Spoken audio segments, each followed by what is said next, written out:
Okay, so in the last 2 weeks or so, we have been doing a lot of things on neural networks, basically.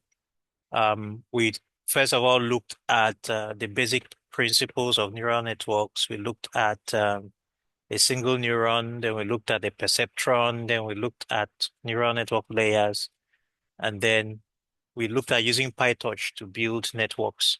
We talked about PyTorch, using PyTorch for the training loop. We talked about backpropagation. We talked about activation functions. We talked about um, optimizers, basically, loss landscape and all of that.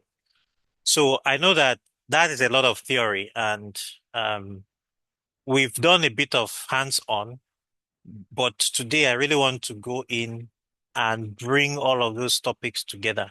There is still one last topic we are going to look at, which is after the optimizers, we look at what we call regularization.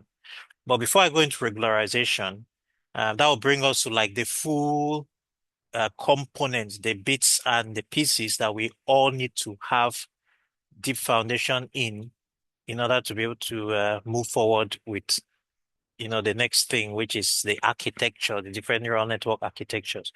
But right now we're talking about foundations and we're talking about training. So I do want to do hands-on, a bit of hands-on, today, looking at all of the things we have done and pulling everything together. So remember the last time we were trying to solve an exclusive OR problem. We already have, of course, concluded correctly that we cannot solve exclusive OR with a single neuron because a single neuron gives you only a single line linear decision boundary. So an exclusive OR cannot be solved with a linear decision boundary. You need a more complex decision boundary. And then we actually tried to solve that. So if you put a single hidden layer, by the way, if you use a single layer, you still will not solve it. In other words, if you use 10 neurons instead of a single neuron, but all in one layer, you still cannot solve it. So we decided to go ahead and try two layers. Of course, exclusive OR was solved with two layers. The only problem we had, I was in a hurry, I had run out of time, so we couldn't solve it. I went to check my code again and I found that I had a bug. We had actually solved exclusive OR with two layers, but my code had a bug and I didn't have enough time to find that bug and pull it out. So I'm going to finalize that. It is from the training of the week before last when we're looking at the basics. So we're going to start with that first of all, which is, um, yes, we were looking at PyTorch basics, the basics of PyTorch. And we're looking at, how you can make very simple, um, layers using PyTorch.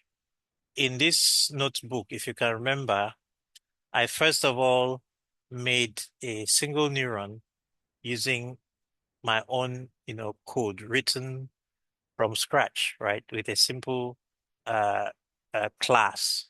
Okay. So we were trying to represent this. Let's say these three are the three inputs, and you have a single neuron, right? Y, which does a simple linear or logistic regression.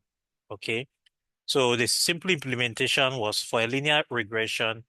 Remember we said you have to extend the nn.module class. You have to subclass it, right? You create your own class. That's one way. There's another way which I'll demonstrate shortly.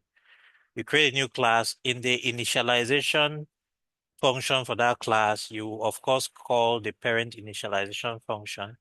And then you just create a single linear layer. A single linear layer basically is a layer that does a linear combination of the weights and the input that's coming in. In other words, the summation of xi times wi plus b, which is the bias, or x dot w transpose, right? So um, that is what a linear layer does for you. So it basically encapsulates that mathematics. You don't need to do it by yourself anymore. All of that summation xi, wi or x theta and so on. You don't need to do that anymore. Just by creating an nn.linear, you create an object that has built-in parameters. Those parameters are automatically initialized to random numbers.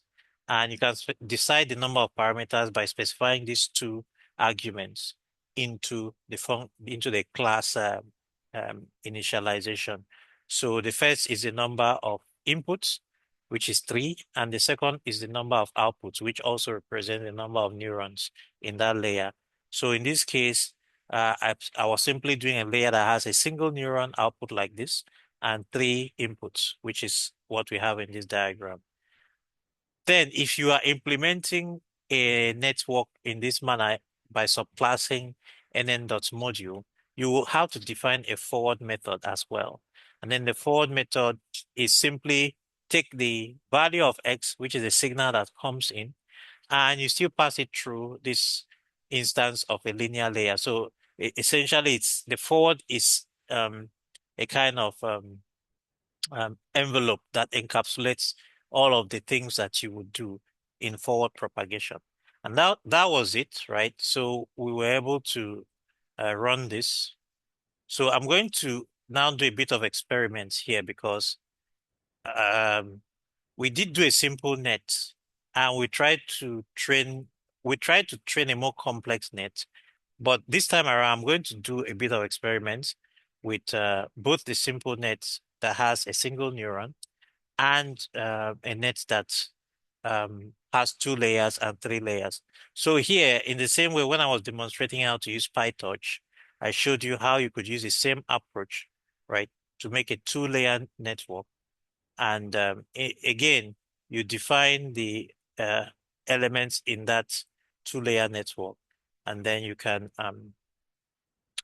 see the first is a linear layer, 3 inputs. So effectively, we are taking this as a single layer that has inputs separately.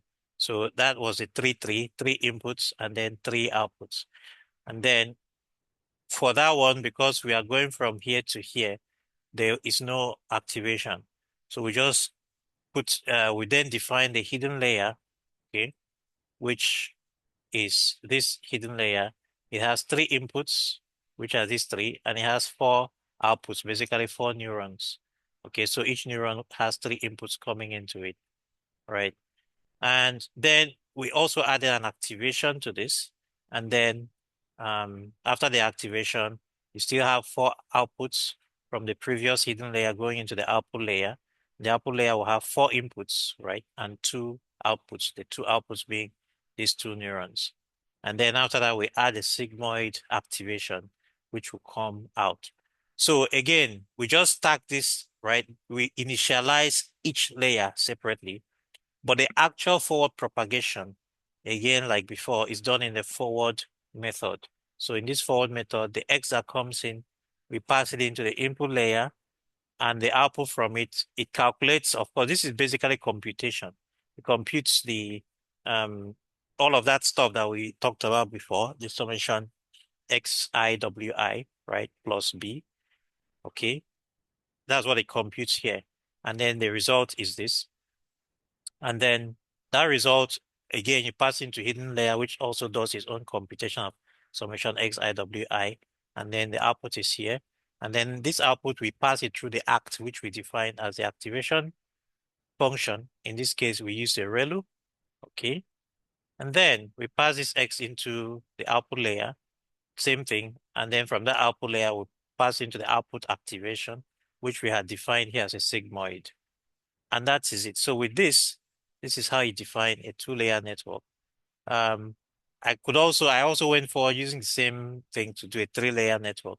This can also be called a 3-layer network, even though I could call it a 2-layer network if I consider this input layer to be an input, not really a layer per se. So anyway, following that same example, you see that's how the 3-layer network is constituted. You have this coming in. This time around, we did not define a separate layer for this because it's not really needed, right? This is an input layer. It doesn't do anything. It just passes the input across. So you might as well just ignore it. And then just instead consider the hidden layer that takes 3 inputs and has 4 outputs. And then you have a ReLU. And then you have another hidden layer, second one, that takes the 4 inputs from these 4 previous neurons in the previous layer into itself and gives you 4 outputs. And then you have another ReLU. So at the end of this, you have a ReLU. And then you have the last linear layer, which is the output layer. It's just a single output. So 1 output and 4 inputs. And then also you have a sigmoid activation. Again, this is good because you use it for classification. So we went ahead to do a training loop, and we actually did the XOR training. So this is creating an XOR data set. The XOR data set is a data set where 0, 0 is a 0, 0, 2 inputs, zeros and 0 gives you a 0 output. A 0 and a 1 gives you 1 output, or 1 and 0. Once you have 2 different inputs, either a 0, 0 and 1, or 1 and 0, then you have a 1 as the output. And then when both are the same, either 0, 0s or 0, 1. So that's the logic gate, right? Yeah. So we define the data set. This is a very simple data set. It only has 4 rows, basically 4 data points. And with this kind of data set that only has 4 data points, you don't need a complex network to train, really. We'll talk about that when we talk about regularization and overfitting. But you don't need a complex network to train. So everything here is basically to allow me to plot what we call a decision boundary. So we have this, and you can see the decision boundary. Why it is not linearly separable is that you cannot draw a single straight line to separate it cleanly into the categories. If you draw a line this way, you have blue mixed with a red or an orange. If I draw this way, I still have a blue mixed with an orange, right? If I draw it this way, right, it has to be a straight line. I now have a blue on this side, 2 oranges, but I also have blue on this side. The only way to separate this is to actually draw a circle around it, or 2 straight lines. So that is what this is. This animation basically is trying to show us that a single line cannot do that separation. Okay. So I still went ahead defining an XOR network, which is essentially the same thing as the 2-layer network. But interestingly, you can solve this with 1 layer, and I'm going to show you that. So again, we defined the XOR network, and we had one hidden 1 and the ReLU for it, hidden 2 and the ReLU for it, then the output and the sigmoid. And we pass the X through the hidden 1, and then we pass the result from hidden 1 through the ReLU. Okay, same way, and we assign it to X. This X we assign, we now forward it into the second hidden, and the result from that, we pass it into the ReLU, and we get this result. And this result, we pass it again through the output. The output, remember, is a linear layer. They're all linear layers, so fully connected, or what we call dense layer. Then that, of course, is passed through the sig, which is a sigmoid function, and that gives us, so that's a forward pass. We don't need to define a backward pass because our optimizer handles that. So now, with just creating a new instance of the XOR network, okay, you can see that it is not doing a good job. I would have plotted 2 things. So let me show the 2 things I would plot. We have the decision boundary, which we can plot. And then we have this other one, which allows you to see plotting Y versus Y hat to see how well, if the Y hat values match, the Y values, then we know that it has done a good job. But we can also do it like a decision boundary. So I'm going to make the decision boundary plotting function a bit more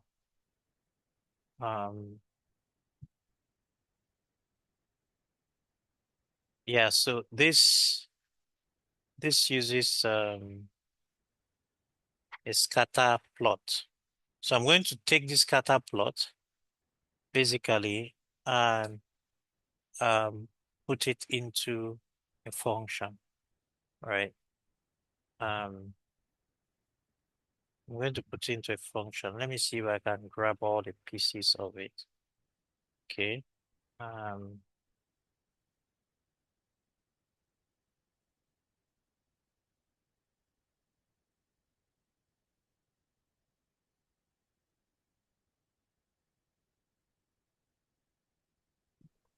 okay.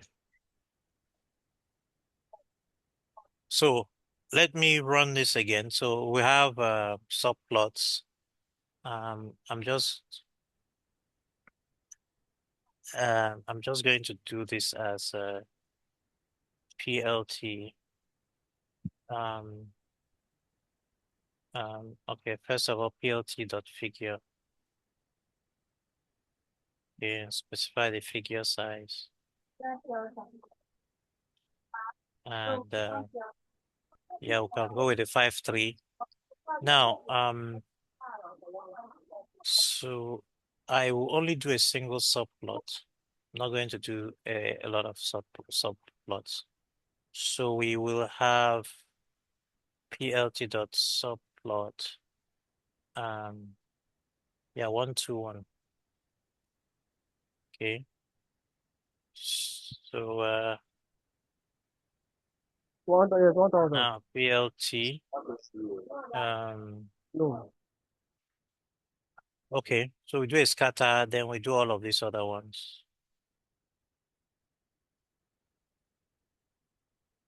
All right. So this is still the same thing. Okay. I'm still just plotting. Um,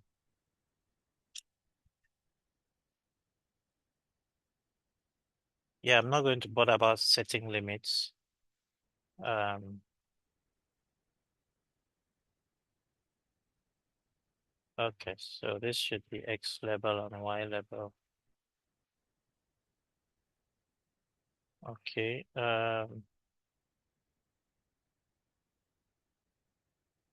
Let's see. Oh yeah, so let's make this 8. So I have two subplots.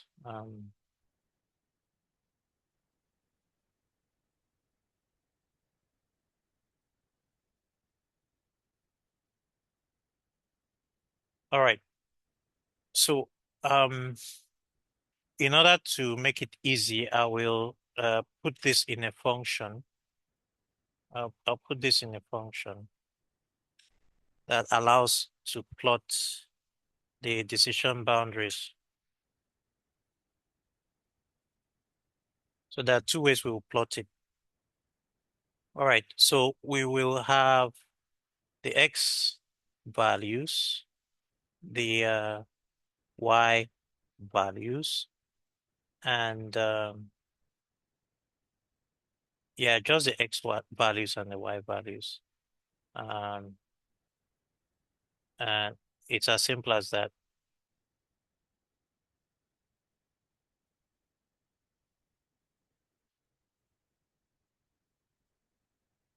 So this will still work if I just say plot boundaries, X and Y. Okay. Now the second part of the boundary that we are going to, the second plot that we're going to plot is a subplot that will just carry the plotting just X and Y. That's all. So we will just do a plot dot scatter, and we will just do Y versus Y. Um, that's it. Um,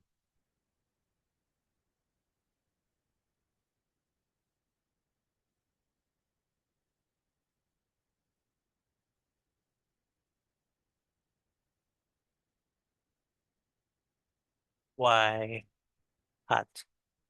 Let's add Y hat. 1, 2, 2. So this should be 1, 2, 2. I'm still trying to plot on the same plot. So plot dot scatter Y hat and Y. Y and Y hat. Um, plus y and y hat. And that should be okay. So if we take y and we do this, so we will have two plots, and this is the two plots I want to look at. So this is kind of, it allows us to see a decision boundary clearly, while this one allows us to see how we correlate the actual versus the predicted. So I define this function. Now, um, of course, this is basically the same thing. I can now plot boundaries for the network before it is trained, which is what this does. But I will, so first of all, we create a model. Um, we create a model, right? XOR model. So it's just created. It's initialized with random parameters. So it doesn't really know anything. Okay. Then we will now essentially plot boundaries. Yes. Um, with X and then um the Y hat, detached. So if you run this,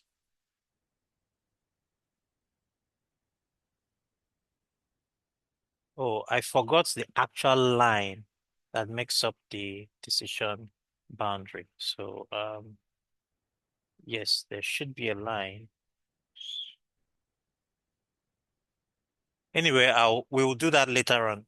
I have um another uh, notebook where I'm going to show you that. Um, so I don't take too much time. Okay, so we train this network and I use the XOR network. So you can look at the loop. It's still a simple loop. Specify the number of epochs. I use 10,000 here. Learning rate is 0.01. And I'm accumulating the losses. The X train and Y train are gotten from the um, X and Y values. Okay. So I create the XOR network. So remember, this XOR network is um, is made from this, right? It is a two hidden layer and one output layer, right? And one input layer. So here we plot the losses. So you can see here we plot the losses. I can now also plot the decision boundary. Um, for X, the same XY, and this time around, the trained model. So I'll have to get the Y hat from the trained model. But I can just use the last Y hat. Um, I don't need to recalculate it. I can just use the last Y hat. Um, but we'll have to detach and numpy on it. Okay. And then let's see what it plots. Um, okay, so there's something I need to update here. In plotting the boundaries, this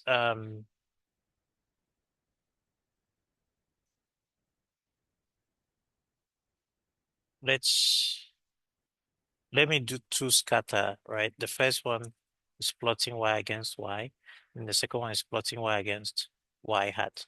So we'll see the different colors. All right.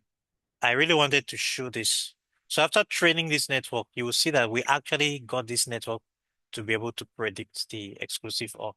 So the actual mistake I made in the previous class was that I made the mistake of because of copy paste that I did, right? I overwrote the trained model by creating a new trained model, a new untrained model.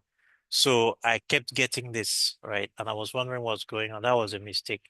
But when you take this out, we are using the model that's been trained. And you see, um, oh yeah, so I have, of course, because I have already assigned it. Jupyter Notebook is still keeping the previous network.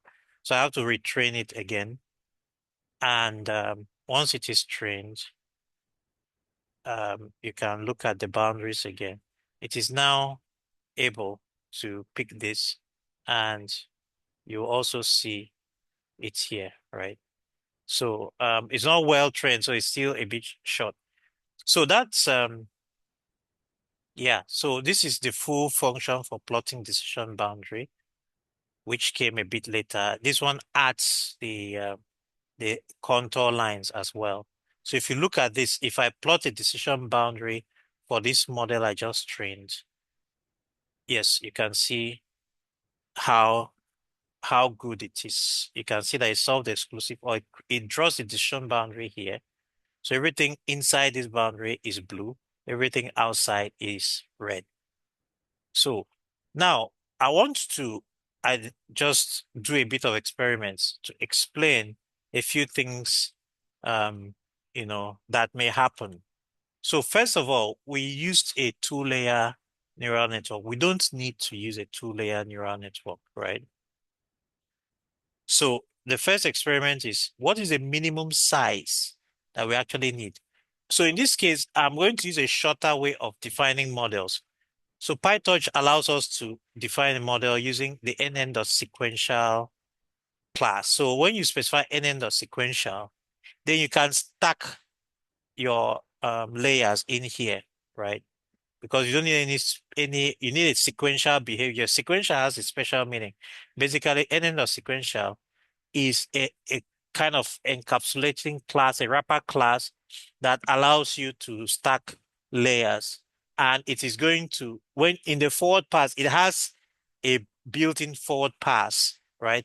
The forward pass just takes the input and passes it through each of these in sequence. That's why it's called sequential. It passes it. So if it gets an X, it will pass it through the first one, then the second one, then the third one, then the fourth one, and so on. Then what comes out at the end is what it gives you. So for simple models that are just a single forward, propagation, you don't need to go do this whole class thing, right? That we did. I did this because it is good to learn how to do it. The only time you would need to do this most cases is if your forward pass has a bit more complexity. Like if you wanted to do some feedback or looping or some, special case kind of forward propagation that is not just, oh, let's pass it through. For example, if you had two layers that had two sets of different inputs, and then those two sets of different inputs come in and then they join, so some customized behavior is where you would do this. But in most cases these days, most of the neural network architecture are just a stack of layers. So you can use NN sequential. Now, I did say that I do not need more than a single hidden layer, right? So we do a single hidden layer. Um, we can have four, yeah, the input layer, input is two, right? And then you have four outputs in the hidden layer. Then we, of course, put a ReLU. So let's start with this simple network. The question is, which network, what's the minimum network that we can use? So let's start off by um, removing, let's remove, let's start with a basic neuron, which is a single layer, right? Two inputs, okay, and two outputs. Now, for the purpose of this experiment, I am going to take the whole training loop and I'm going to put it in a function so that I don't have to keep repeating it. So I'm going to take the whole training loop and put it in a function. So it will be very easy to do that from here. We just call it def training loop. And then we specify the epochs, um, which we can take as 1000. Of course, we specify the model we want to train. We can also specify the optimizer, okay? Optimizer. yeah, so let's specify the optimizer as well. And let's specify the criterion, which is the loss function, right? Specify the epochs and specify the learning rate, 0.01. So all of this can be changed. I'm going to make the optimizer to be basically, so here we can say if optimizer is none. So if no optimizer is specified, we can fall back to this default. And then for criterion, again, the same thing is none. So this allows us to pass anything in.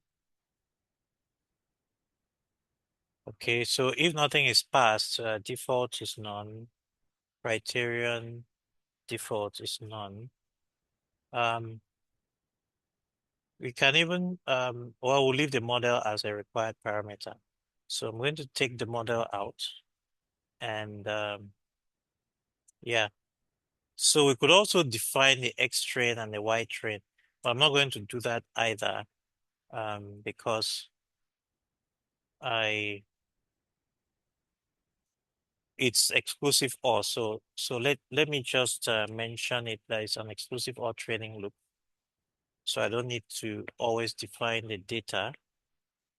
Um, well, we could define the data XY model. So let's add the X and the Y, which is what we want to train it on. Okay. Um, so the other thing, I think there was a time I had this difficulty, which I had to reshape because the Y train was not matching with the Y hat. But there was a suggestion that came at some point. View the view dash -1 allows me to shape the output to match the shape of the input. So we just go with that. So this is a training loop, right? That will do all of that. Now we can run the training loop. If we have a model, we can run the training loop. Yes, the other thing is we want to also return the losses. Okay. So after training, I want to return the losses. So we just return the losses. And so here we can say losses equals XOR training loop. Okay. Model XY. I think 1,000 epochs should be enough. And we go with the basic optimizer, which is stochastic gradient descent. We also go with the binary cross entropy loss, right, as the loss function or criterion. So with this, we get the losses. Um,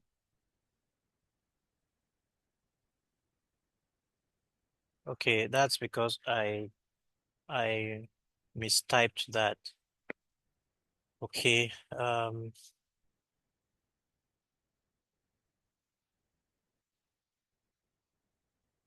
so using a target size that is different from the input size. Um,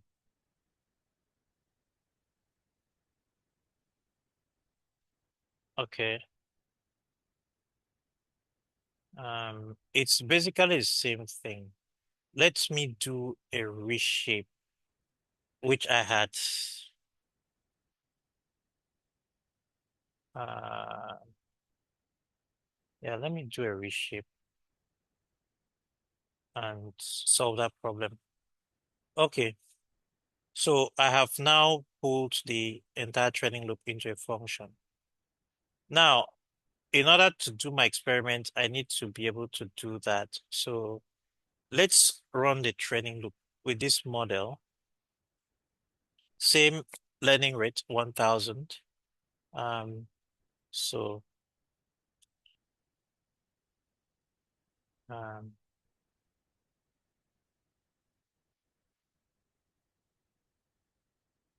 so this should be model. So we have this model. So this is a simple sigmoid model.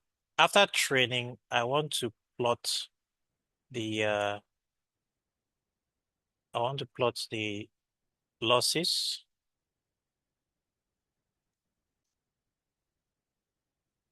So I'm going to create another function that plots losses for me. I'll do that quickly here.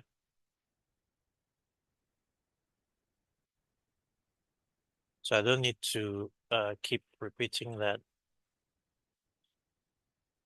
And it's not really hard. It's yeah, um, that.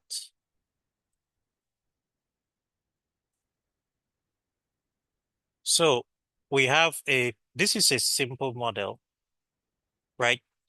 Single neuron, two inputs for the two exclusive OR inputs, one output for the output. This will never solve it, right? It will never solve it. Um, you can see that the loss kind of ends at 0.80. Now let's plot the decision boundary. Um, let's plot boundaries first, right? And you will see um, I have to do y hat. So to do y hat, I have to take the model. So I have to do model x to get the y hat. Okay. Um,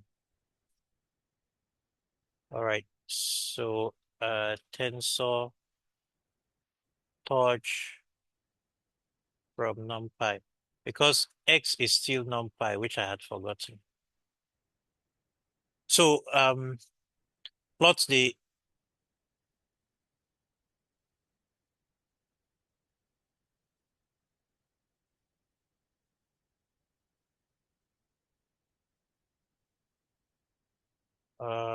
okay. Float should be after this from numpy float. Okay, so this is plotting boundaries. You see that it didn't solve anything. Okay, now let's plot decision boundary.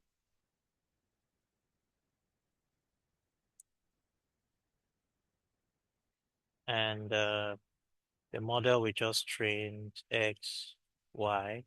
The device is CPU. So you can see with this, the decision boundary is here. It is a poor, it's not able to solve it. Even if I were to increase the number of epochs to maybe 100,000. And yeah, so this would take a bit, okay, 10,000. So it flattens out, but it still flattens out at 0.69. And decision boundaries is not really, you can see this is still midway. This doesn't go here, this doesn't go here. And the decision boundary is still not looking very nice. So um,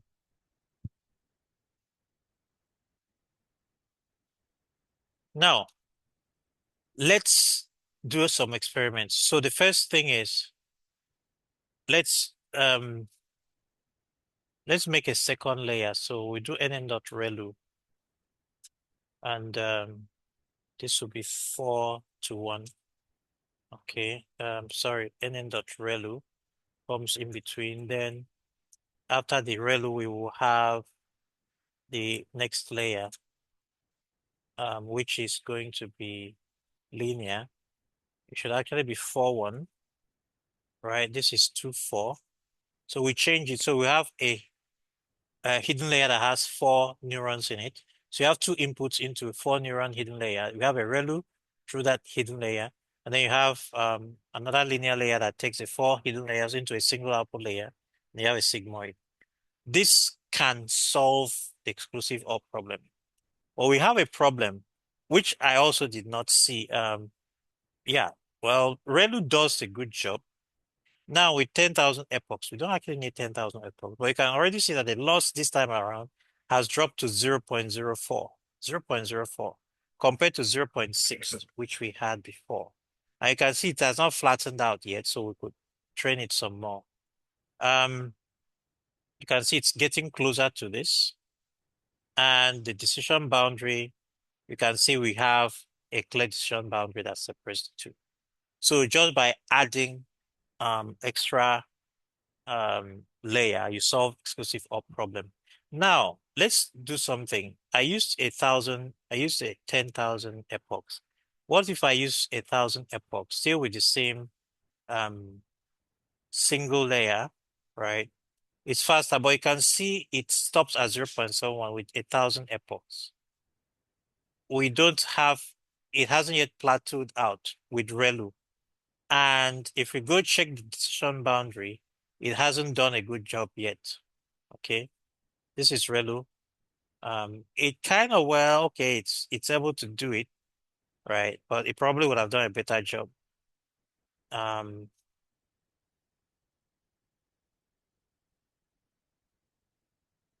I'm surprised that this is not um separating. This is not separating. It should separate. Maybe it should separate. This does separate. Let's try a different activation function. So let's try ELU. ELU is a better activation function. So what the experiment I would like you to try is different other things. So you can see that ELU is faster to converge, right? It really kind of stopped at 1,000. Yeah, if you give it more epochs, it will converge. But ELU converges a bit faster, okay? And if you plot this, you probably get a better thing with ELU. I don't know why this is still here. Maybe I'm missing something. Okay.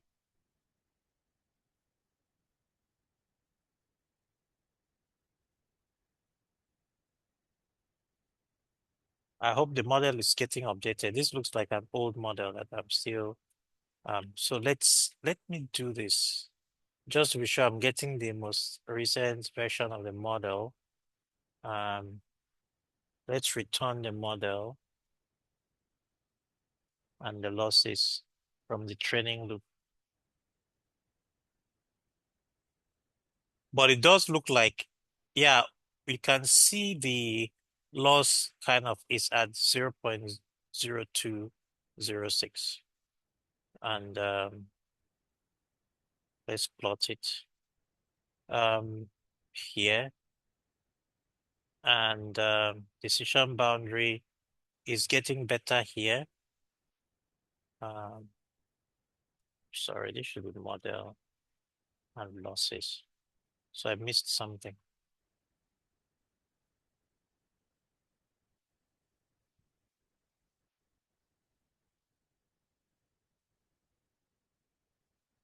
I'm basically retraining the same model. So we have to start here. We always have to start here. Okay. So we start with a new model each time. Right. Plot the boundary. So it's still somewhere in the middle. It's not fully trained yet. And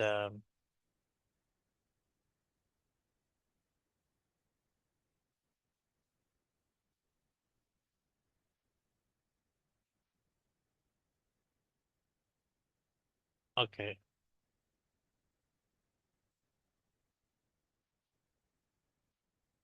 Oh, model and losses. Okay. So again, 1,000 epochs with ELU. Yeah, I basically was, it hasn't done a lot. So you need more than 1,000 epochs. I'm actually pretty surprised because I would have expected, start again. Um, but this time around, start again, and then train. Okay, so it's better with Elu, and but it's still somewhat in the middle.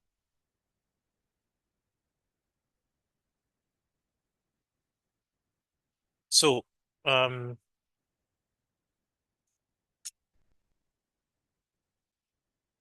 if we do more epochs, the model learns better. If you do more epochs, the model learns better. I keep doing new models, right? And you see the loss curve kind of um, is somewhat basically the same with slight differences. Decision boundary is not very clean. But when you increase and train with more epochs, the loss flattens out. It takes a bit longer. The loss flattens out. And sometimes you see that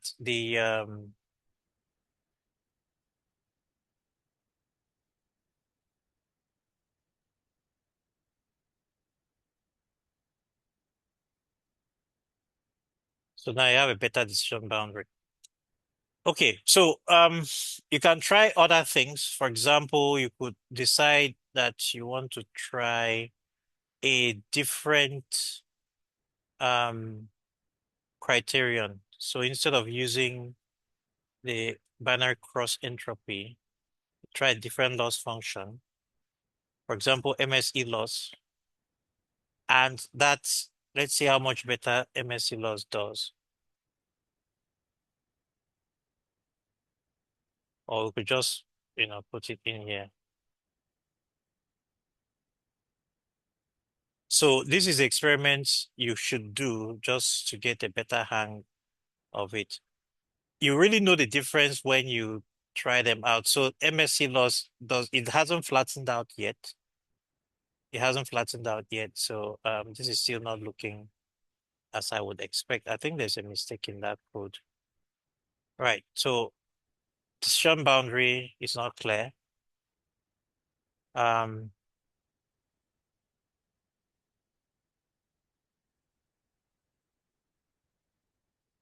Let me put all the plots together.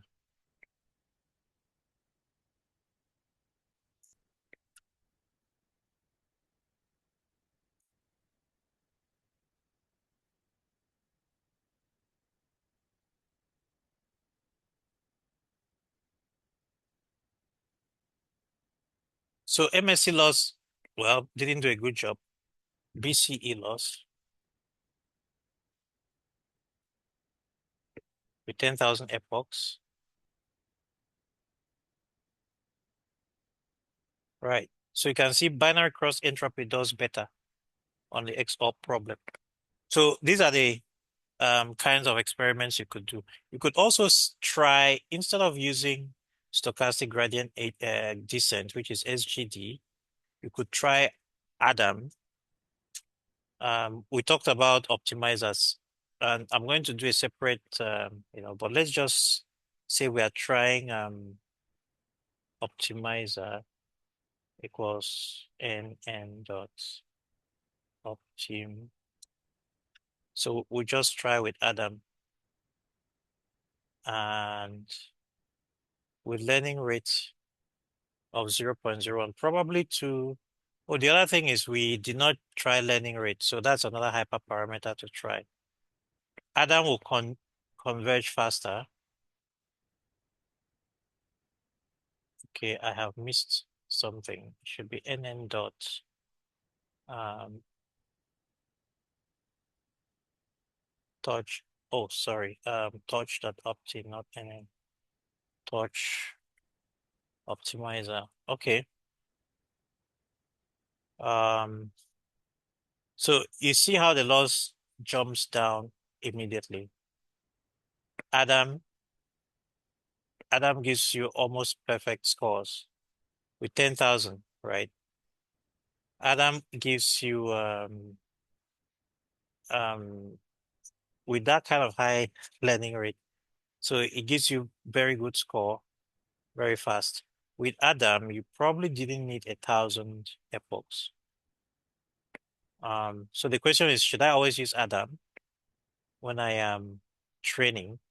Not necessarily. Again, Adam gives you perfect scores, right?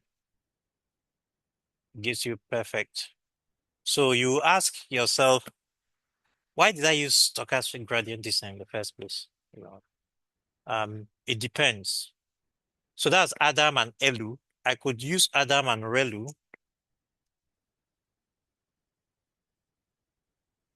and you can see that Relu is giving you piecewise linear decision boundary, um, but it still solves the problem. So Adam is super good. So you could try different things. Let's try different learning rate. So even when we were using stochastic gradient descent, SGD, we could also have chosen to use a higher learning rate or a lower learning rate. Um,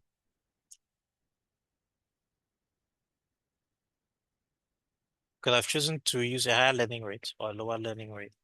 Um, so let's say I am still using SGD, which is a default, but I now specify a learning rate of 0.1. Still 1,000 epochs, ReLU, um, you can see converges faster. It still converges really fast with a higher learning rate, and you have a clean decision boundary. So you could ask yourself, okay, um, so it's not really that ReLU was bad. It's just that I chose the wrong learning rate for it. It's not that stochastic gradient descent was bad, just I chose the wrong learning rate. So these are the things to think about. Training a neural network is not very straightforward. Picking hyperparameters, selecting hyperparameters is the most critical aspect, right? And we are going to tell you that at the end of the day, um, you can do whatever tweaks you want to do on your model architecture, model design. If you pick the wrong learning rates, you won't get there. You can choose criteria, you can choose optimizers, but you pick the wrong learning rate, you'll not get there. So at the end of the day, the hyperparameters are the key things that matter. So this is the first demo I want to do. I'm going to share this with everyone. Now, the second demo is talking about um, we are talking about optimizers. So when we are talking optimizers, the question would be, how do I compare different performance of different optimizers? And this is kind of an extension of what we just did. So we're going to look at the performance of different optimizers on the exclusive OR problem. We just did that kind of when we showed that if you used stochastic gradient descent, right? Versus Adam. Adam did it faster, okay? But then that learning rate was 0.01. So now, how do we do it, was it, did it mean that SGD was worse? No, just that we did not pick the thing. So this is the same set of functions. You see I have the plot decision boundary, which is what we used to plot. Again, I still define the X and Y values using touch tensors this time. And then I use sequential. And you can see it's still the same model, okay? And then we can plot it with the decision boundary. So this is the untrained network. And you can see how bad this decision boundary is. It somehow manages, it's random initialization, so it somehow manages to classify this one, but this other one is wrong. Okay, so this time around, I run a training loop with the different optimizers. So you can see that I have defined all the optimizers with different learning rates. SGD, you can see I use 0.1 this time around because 0.1 was better learning rate. RMS prop, I use 0.01. Momentum 0.1. Anything that is based on SGD, we basically use 0.1.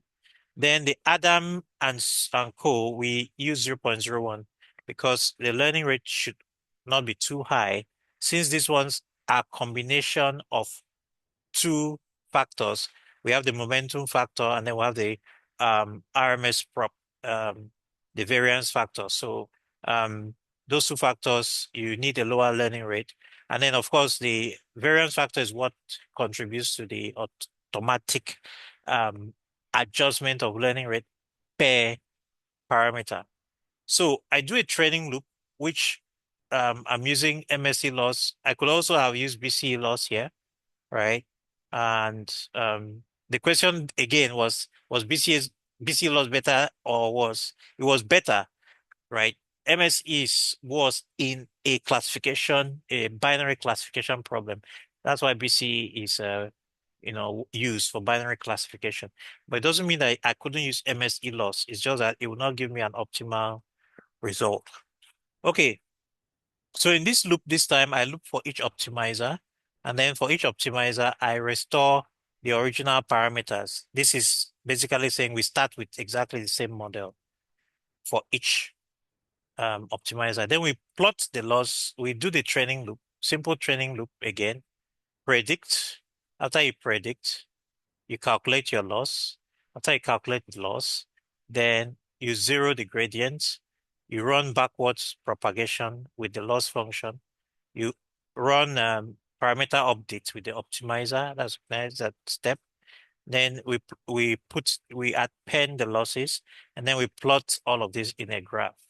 So you will see that basically this allowed us to see the performance of each loss history. This is just 1,000 epochs.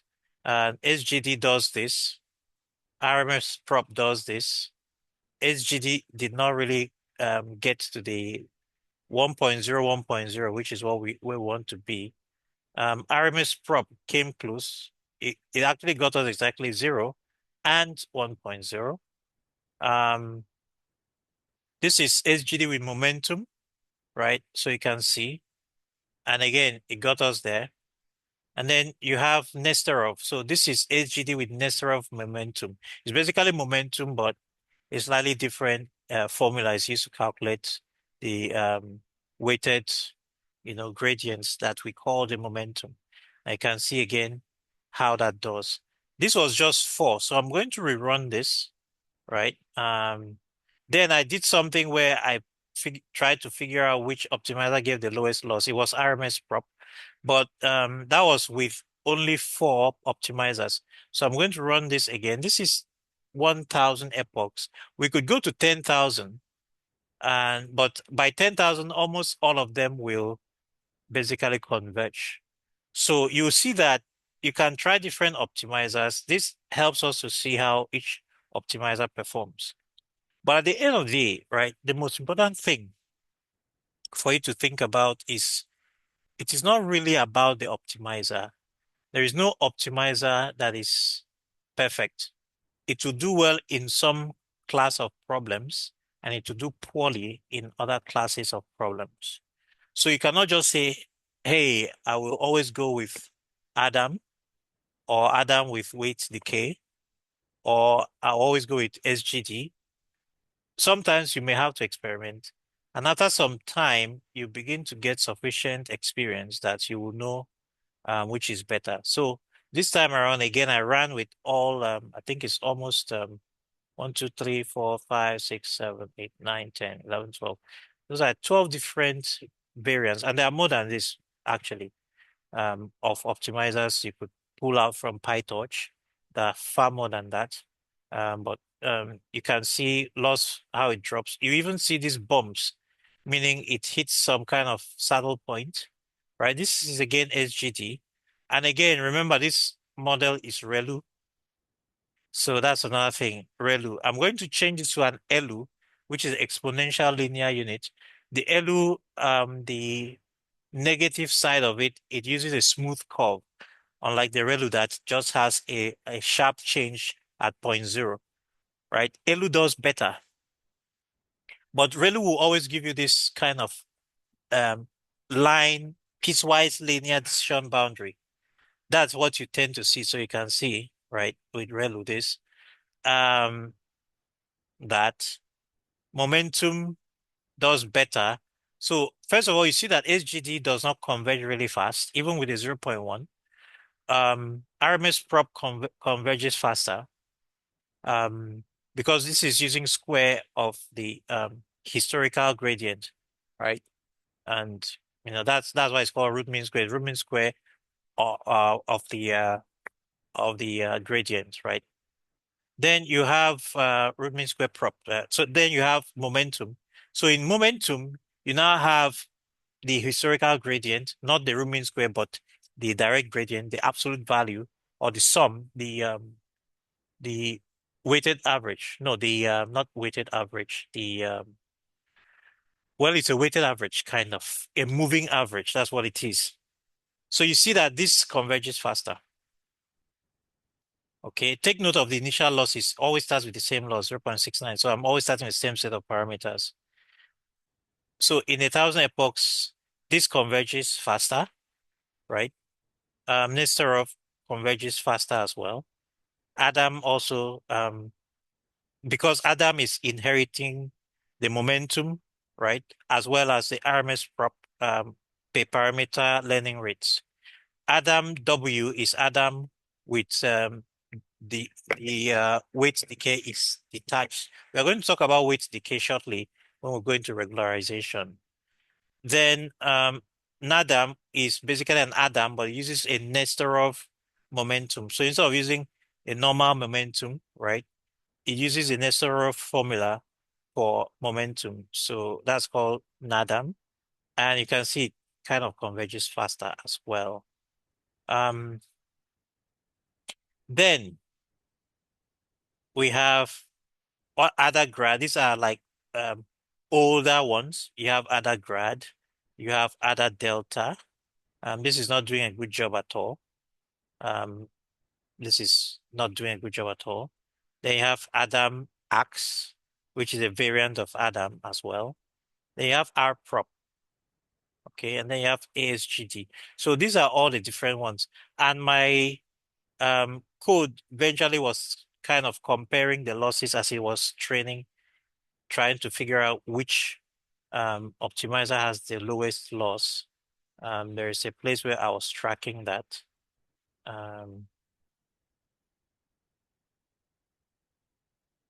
I guess I ran that here. So I ran that here. So for each of the optimizers, I picked the one with the lowest loss. And it is R prop that gives us the lowest loss, which is interesting. I would have expected Adam to do that.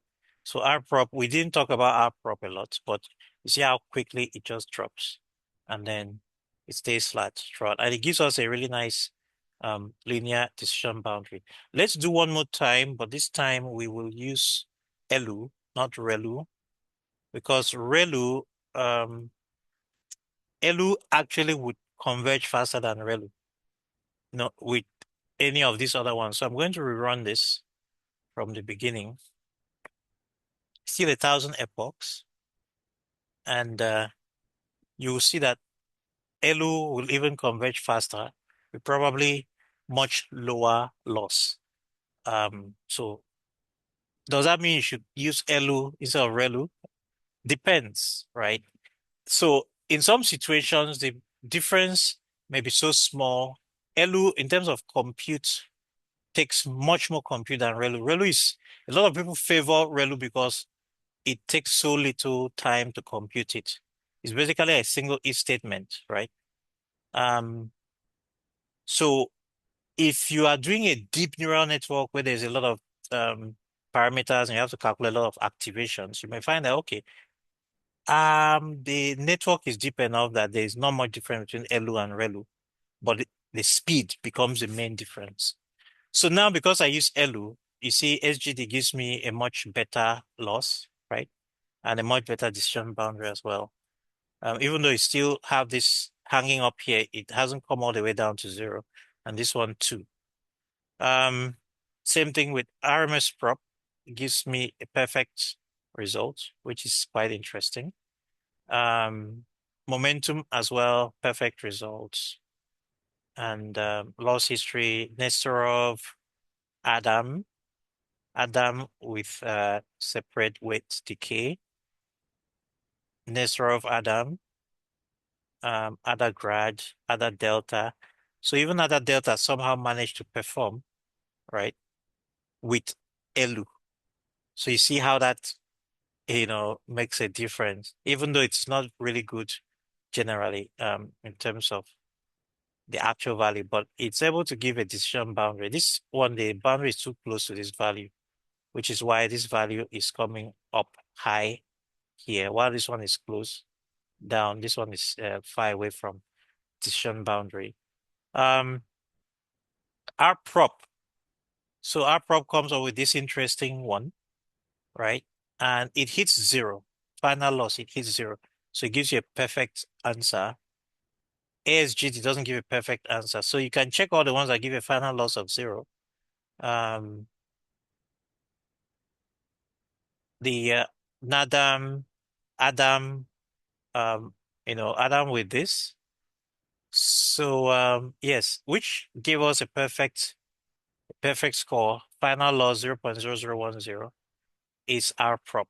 So our prop wins and gives us a perfect, again, very low. It's not actually zero, but it's a very low value. So this is comparison of optimizers, and you do have a choice to choose and try out different things. Okay, so we will now go on to talk about regularization. So when we say regularization, what do we mean by regularization?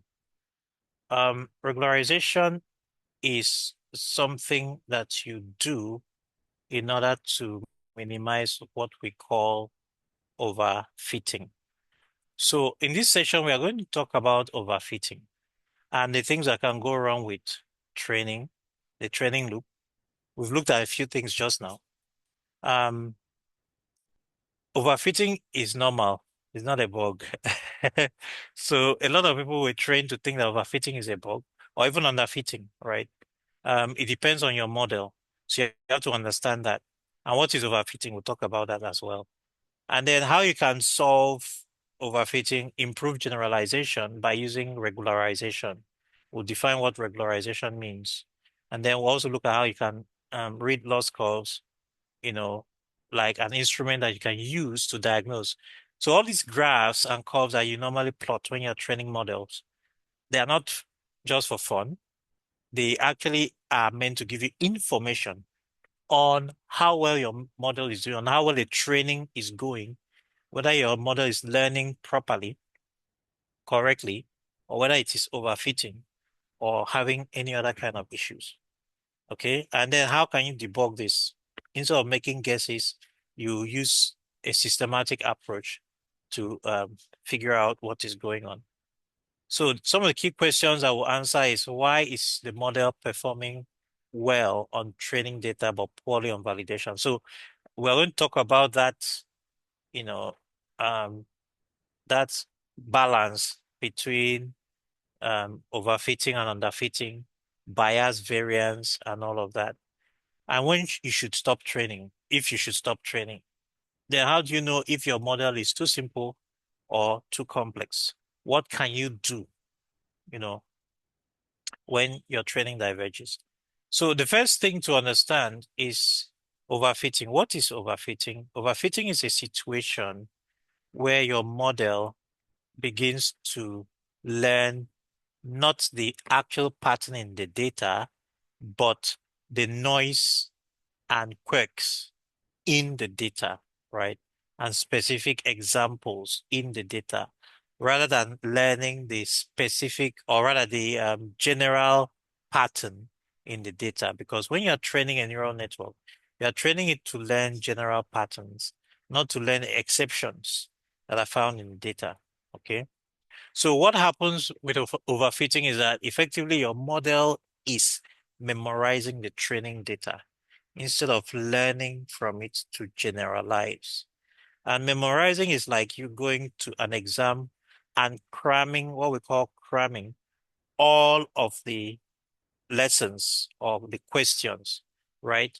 So you are learning, you are cramming the questions word for word. If they ask me this question, this is the answer. If they ask me this question. The problem with cramming is that you're actually overfitting. Your brain is overfitting. If there's a small change. Maybe the words are switched. Then your brain fails and is not able to correctly recall the answer because your brain was tying the answer to the specifics of the question, not the idea behind the question. You know, it is the idea behind the question. So, for example, if somebody asks you, um, how do you, um, you know, how do you start a car or how do you drive a car, right? You know how to do it. There's a generic approach. But if you were cramming it, you say, okay, you have to walk 2 steps to the door, then walk 2 steps outside. Then when you get to the door handle, you have to turn it this way and all of that. That is going to specifics, which you don't have to. And if you miss any of the steps, then you are, off totally. So this is overfitting. Essentially, when you are cramming, to write an exam, you're overfitting your brain, okay, on the information. So what are the reasons that may cause overfitting? One is if your model is so large, it is much larger than the problem size or the data sets that you are trying to train it on. It will overfit naturally because typically you want your model size and parameter basically to match the information you're training on. So if your model has too many parameters, then you overfit. If the data set is too small or too clean, then you overfit because overfitting is basically the discrepancy between the amount of parameters that you have in the model and the amount of data that you want that model to to fit or to learn to fit basically. So they have to be commensurate. Then if training continues for too long, especially in a model that has a lot of parameters, then you will have a situation where it begins to fit specific examples.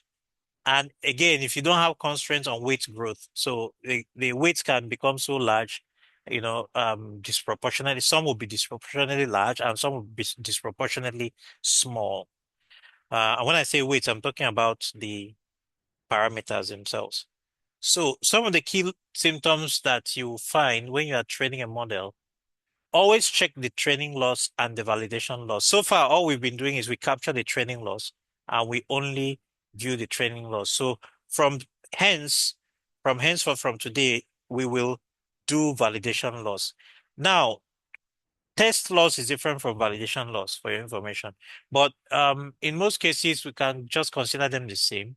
The main difference is that training and test loss comes from data that is in the same data sets that you're training your model on. Okay. So you're using test loss to see how well it generalizes. But validation loss is constant across different data sets and across different models that you're training. And the purpose of validation data set is to compare a model with other models to see how well it is. So validation data set will remain consistent across different training sessions, right? But the test data set will differ, per training session because you're really using tests to see how well it generalizes. But this principle applies um, to both because in this context, in a single training session, what we call validation loss, which is basically the loss on the validation data set, is the same as test loss, which is the loss on the testing data set. So typically, when you compare these two or any of these two with the training loss, which is the loss on the training data set, that's the very data set you're using to train the model, then you will see that when your model is overfitting, the training loss keeps dropping. Training loss will always drop because your model is being trained on that data set, so it learns that data set. But sometimes the validation and test loss can increase. That happens when the model is overfitting and it is beginning to learn specific parts of the training data set. because those parts of the training data set, the noise and so on, are not in the test data set, then it will not get better in the test data set. So validation accuracy typically will peak early on. So you can either measure the loss or you can measure the accuracy. Accuracy is basically the opposite of the loss, even though it's not the same equation. Accuracy is there are ways to measure accuracy. You can use the um basically percentage of the data sets that the model is able to predict correctly. That is like the easiest way of measuring accuracy, but there are other ways, okay?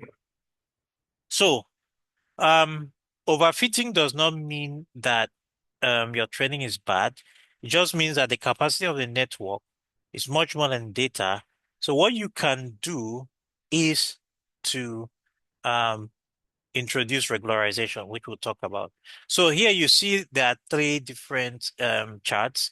This is underfitting. I didn't talk about underfitting, but we'll talk about that shortly.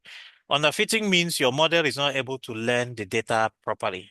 So it makes a lot of errors, not because it is learning noise, but it cannot even learn the pattern in the first place. It doesn't even know the pattern.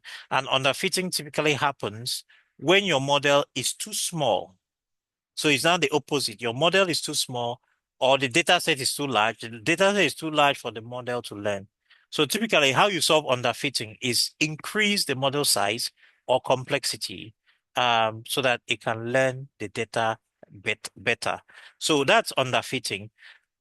So you can see in this underfitting, like this is what you would get if you use a linear model, to do a decision boundary. You can see that this is not a linear decision boundary. It goes around this way, right?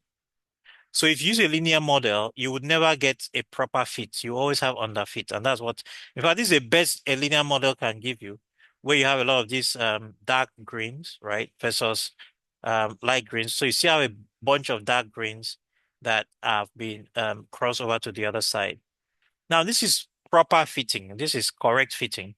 You can see in the correct fitting, all of dark greens are properly classified, even though you have a few of non-dark greens in this area, but this can be noise because really would not make sense for having this if it was a properly correlated data set. Okay. And of course, um, your circular decision boundary here cuts through two of them, right? But this is a good fit. Now, this is an overfit because you can see that even though this decision boundary gives us 100% score and zero loss, it gives us zero loss because this boundary completely, separates all the dark greens from the light greens. So effectively, this light green is out and this is out.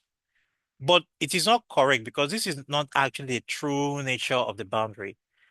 It is now responding to noise in the data, and that is overfitting. So overfitting is bad. This is another way of looking at the same thing, right? Again, a linear decision boundary can do a good job here, but here you have a polynomial, that gives us a circle, and that gives us a nice, this is a regression problem where it's trying to draw a line of best fit, okay?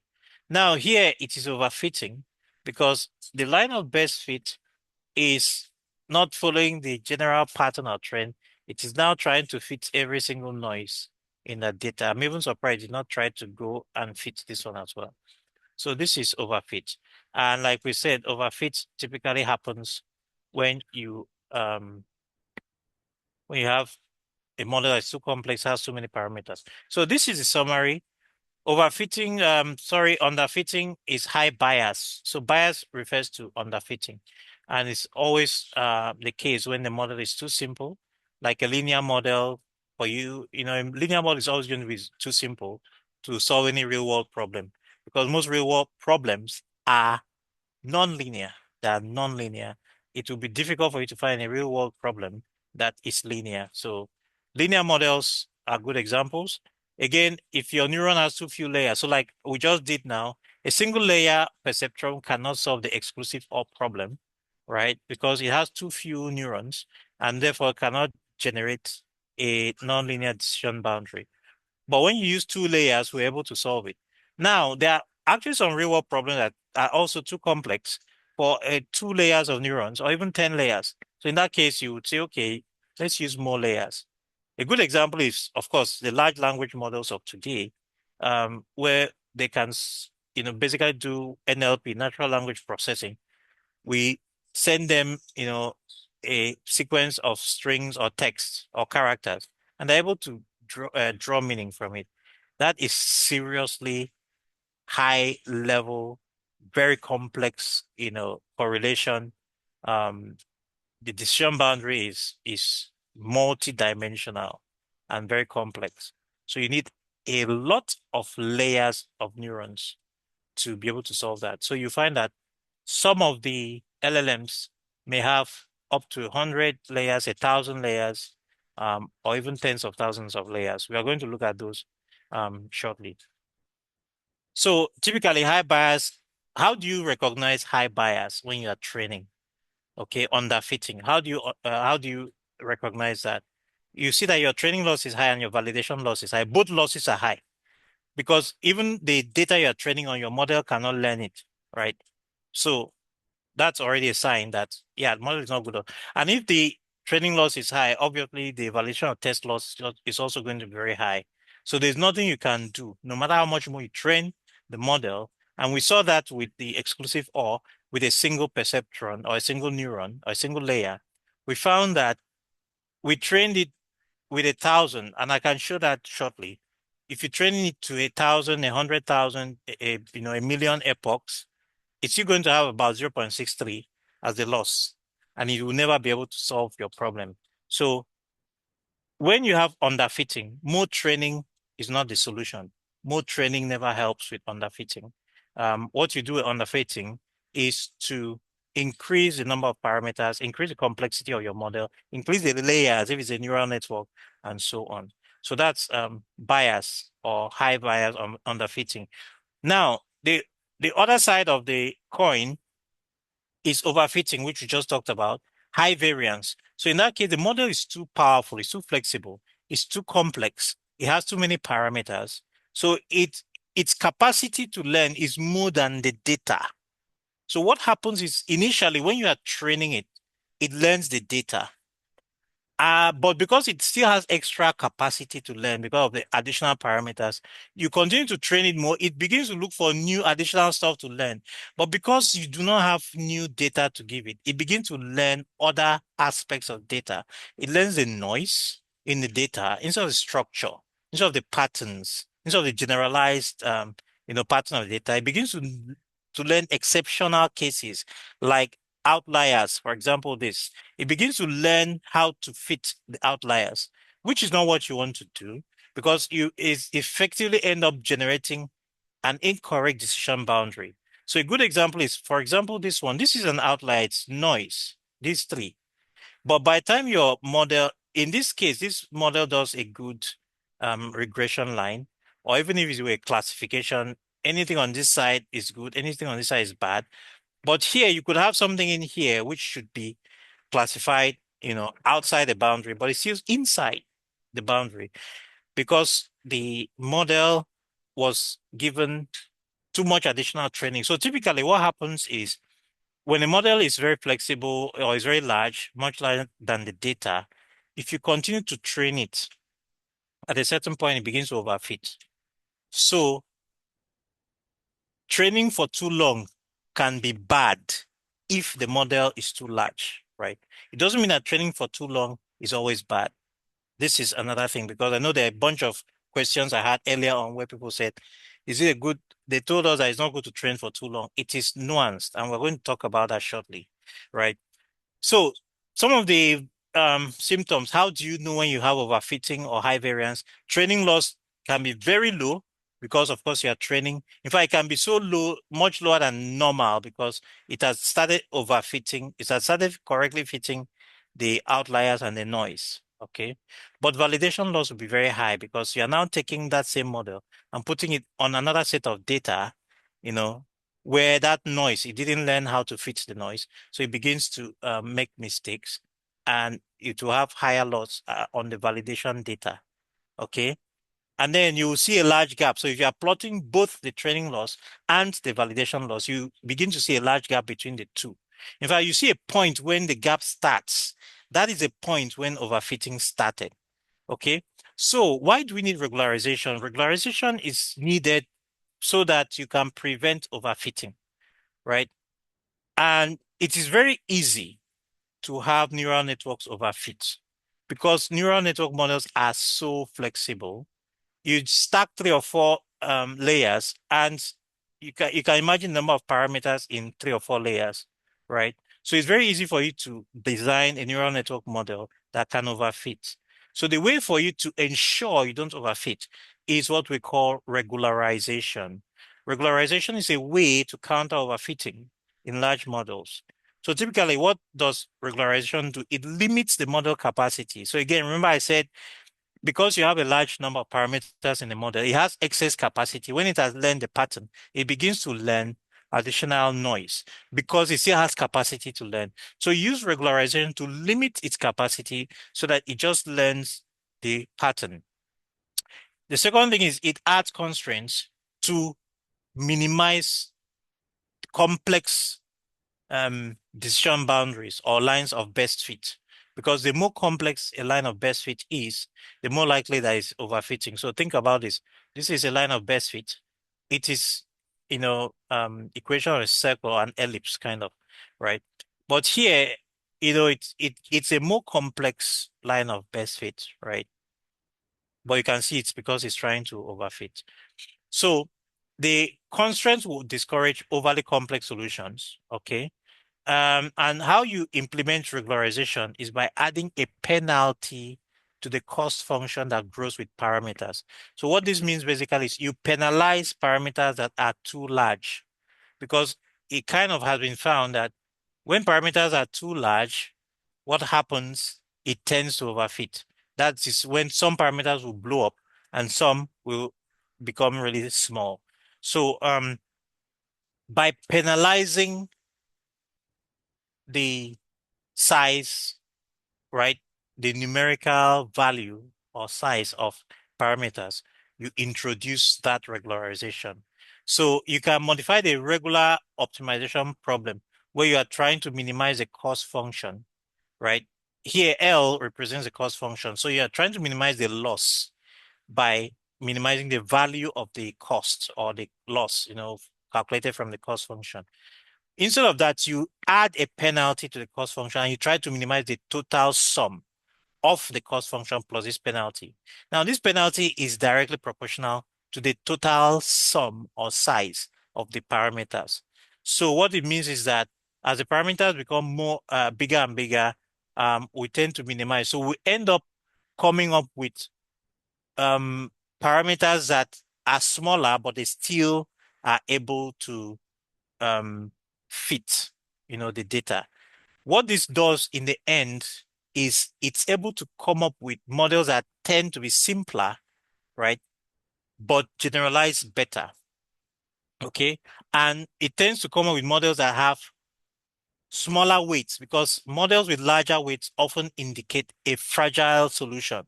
Basically, you have chosen a part of the loss landscape that is maybe very sharp or very sharp and it's easy to kind of fall off or fall out. And you end up with smoother decision boundaries because a smoother decision boundary is more robust to noise, like we saw here. This is a smooth decision boundary. This is not a not very smooth decision boundary. So we have different types of regularization. We're going to talk about some of them. But at the end of the day, all of them includes adding this penalty term, right? As you can see, this is like we just said, standard cost function without regularization, which is summation. This is mean, um, well, this is y minus y hat. Um, this is this is categorical cross entropy, but this is mean absolute error. I mean, this is mean error basically. So it's yi minus y hat. You could do a bunch of things with this, right? But this is kind of a generalization of loss functions. Yi minus y hat. You take a sum across m and you divide, so you get the mean, right? Normally, if you put absolute value, say it's a mean absolute error. If you put a square here, that's a mean square error, right? If you just use this and multiply it against log, then you have the negative log likelihood or binary cross entropy. So this basically is a regular loss function. Now we add this additional term that we will also minimize. So we're not just minimizing this part, but we are minimizing this as well. So we're minimizing the two of them and the sum of the two. And this, what is this? This is basically sum of the actual weights themselves. It has nothing to do with the y hat. You can see here we were minimizing cost function. It's the y hat, the predictions, the difference between the prediction and the true value. But here we are minimizing the weight itself. And this double bar means a norm, what we call a norm, which can be an L1 norm or L2 norm. An L1 norm is basically absolute value of each weight. You sum it. That's level one, L1 norm. L2 norm is the square of it. So again, remember we're doing this to avoid, we want to get the absolute value of this rather than negative values counteracting positive values and um, canceling each other out and neutralizing each other. So you have L2 norm, which will be the square. And then when you take the square root of the square, you have the root mean square. There's always a factor we multiply by this term, this factor called lambda, and we'll talk about that. So the types of regularization that we have the parameter penalties, we will have L2 weight decay and the L1 sparsity. They are called these names based on the impacts that they have. The L1 tends to increase sparsity of the weight matrix. We can talk about sparsity later and what a sparse matrix means, but go check out what a sparse matrix means. A sparse matrix is a matrix that has a lot of zeros in it, right? So what this means effectively is that the weights will have a lot of zeros. You have a lot of zero weights in the weight matrix. Remember, the weight is a matrix. So when you train with this L1, I'll look at it in more detail shortly. Then we have stochastic regularization. So this is regularization based on randomization and adjusting the network. So you have dropouts, we'll talk about that, noise injection. And we have database regularization where adding more data augmentation. So remember, overfitting, is the number of parameters is much, much more than the number of or the amount of data you're training on. So if you want to reduce overfit, one way to would be increase the amount of data that you're training on, and that will just counteract that. Then label smoothing is another way. They will have training time regularization, early stopping. So remember, like we said, there's a point in the training, loop where you get to a point where the model has learned the pattern, it begins to learn the noise. So if you stop it before it begins to learn the noise, that is early stopping. Then you can also use learning rate schedules to help with that. We talked about that a bit. We'll look at that closely. This chart is telling us basically it's a complexity versus error chart. This x-axis refers to different models with different complexity, while up here talks about the error or loss of those models. So you find that the green line is the total error if you add the underfitting error, the bias, right? And the overfitting error, the variance. So you find that small models underfit a lot. So you see that the bias is higher when models are smaller, right? But the bias reduces as the models get more complex, simply because, of course, a more complex model is more able to fit. But in the opposite direction, you find that the variance increases, the overfit. There is no overfit when the model is small. It cannot even fit yet, talk less of overfitting. But as the model becomes more complex than the data, it begins to overfit, and the overfitting increases. So you have more variance, which is a red one. So when you add the two, you find that there is a point in this graph where you have minimum combination of bias and variance, minimum combination of underfitting and overfitting. That is a sweet spot. So this is where you would typically pick complexity. Models that are complexity in this range will be the best fit for your problem. So the question you would ask is, how do I even plot this curve? Well, you can do it experimentally. but we can talk about that later. So L2 regularization, that is the first that we are looking at. It's called also weight decay. The loss function, like I said, takes the L2 norm, right? L2 norm is represented by these double slashes around the theta. Theta is the weight, the parameters. So L2 norm is basically kind of like, think of it like a sum of the square of the weights, and then you take a square root of it. Um, you you do a lambda. The lambda is the constant that determines the amount of regularization that you are going to apply, the power of the regularization, while the theta is the model parameters. So this is what you add to the loss function, and you get the L prime. L prime is regularized loss function. So this L2 is also called weight decay because what it actually does, it leads to decay of the weights. The weights actually become smaller because the effect of it is that you are penalizing large weights because of the square function. So it is just like MSE loss kind of penalizes large outliers, large errors. Okay. So the L2 regularization penalizes large weights. The weights that are too large will get a much higher um, change in their um, loss, basically a much higher gradient. Okay. So the large weights will get smaller faster. So what it does is it encourages your weights to be small and distributed across the entire, all of the parameters, right?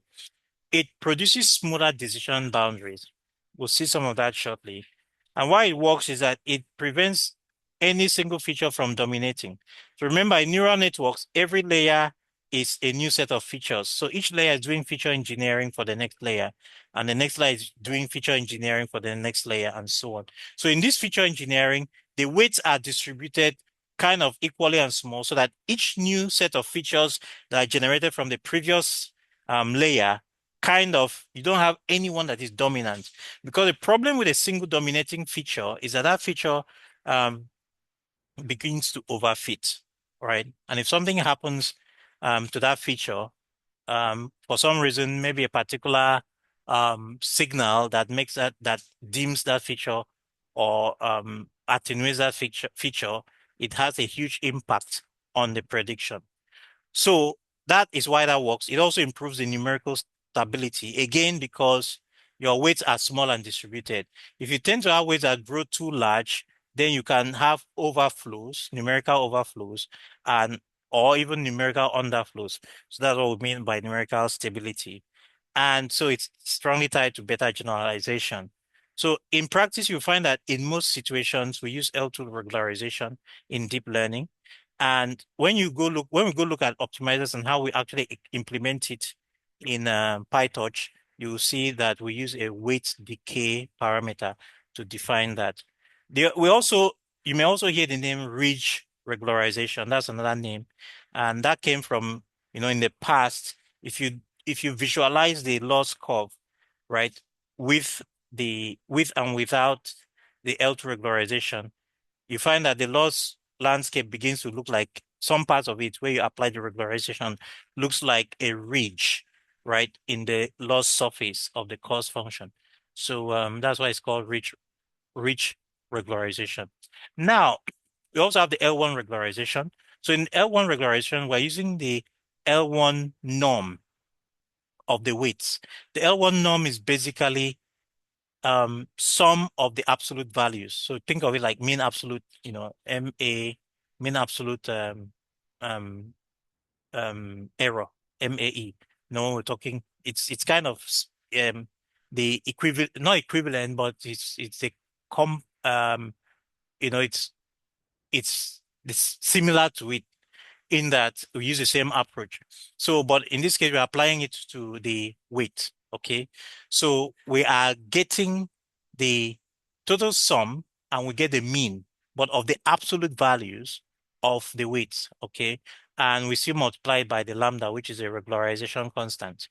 So, what this does, right, is that it tends to push a lot of weights to have exactly a value of zero, in order to minimize the effect of those weights. So it tends to cause a lot of weights to become zero. So you now find that the weight matrix has a lot of zeros in it. If you go look at all the weights, displayed as a matrix, you see a lot of zeros. That's what we call sparse model. A sparse matrix is a matrix that has a lot of zeros in it. In fact, the ultimate sparse matrix is a diagonal matrix where only the numbers on the diagonal of the matrix for a square matrix are above zero. Every other thing is zero, right? So this is sparse model. Sparse models are not really very good in neural networks because what happens is that the intermediate features that we have begin to get lost, right? So that's the one thing to know. Even though this L1 regularization is very useful, because it clearly, when a particular weight goes to zero, that means a feature associated with that zero, we are turning it off. You're saying we don't need this feature. So remember when we're talking about feature selection or feature, picking the top end features and all of that. So there's a way you can train a neural network, and when the weight goes to zero, it means, hey, this feature is not needed from that particular layer, right? So that's what that means. It's kind of implicit feature selection. It's also interpretable. You can actually look at it and say, okay, this feature is off, and compression is better. You can compress a model better because sparse models are easier to compress because of the large number of zeros that are in the weight matrices. The only thing is that this L1 regularization, which is also called lasso, is very common in linear and logistic regression. So it's very useful in linear and logistic, again, for these reasons that we have just talked about. But when it comes to neural networks, especially deep neural networks, it's not very good. It produces sparse models. But the main problem with sparse models is that the weight matrix is, because it has a lot of zeros, a lot of features are switched off.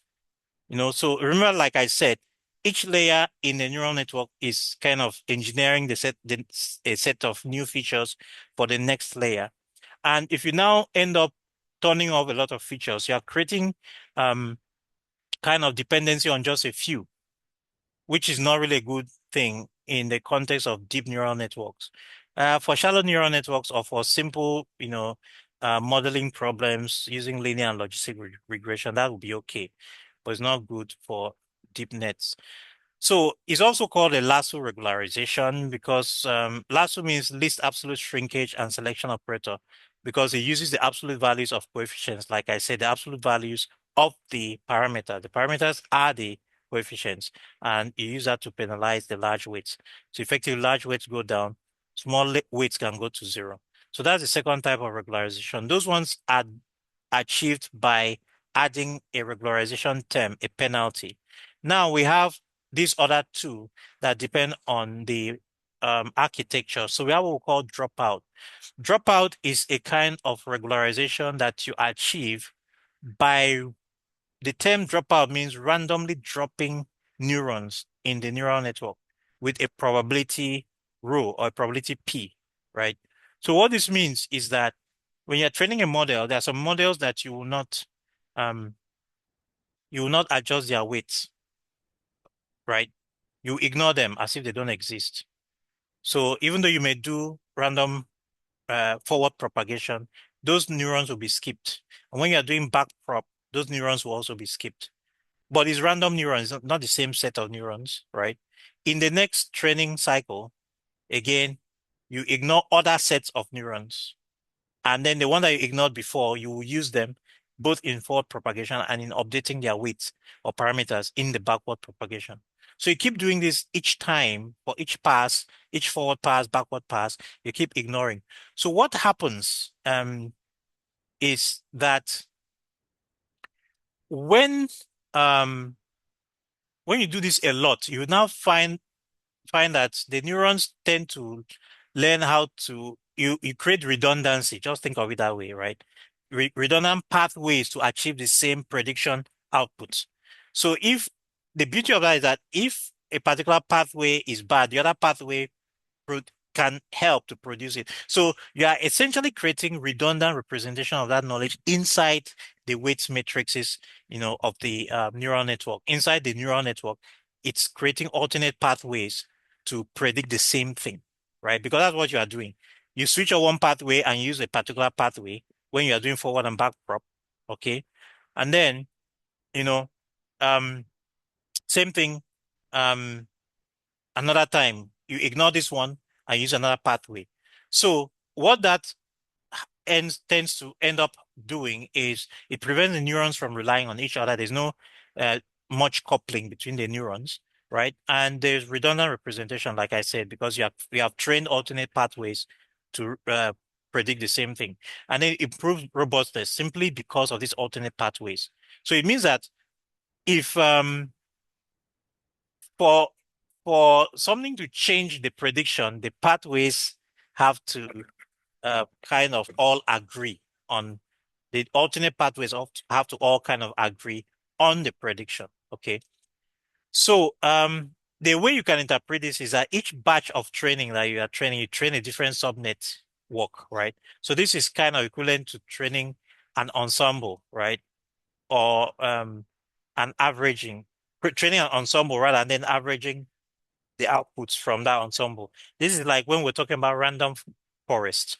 This is kind of more or less the same principle when we're talking about random forest, where you would take particular decision trees and train them differently on the same data or same subsets of or different subsets of same data, and then you now combine their outputs by either taking average or using a voted output. Okay, so um this is done automatically for you with PyTorch. PyTorch will automatically do it by it has a dropout layer which does this random switching between which neurons should be trained and which one should not, and so on.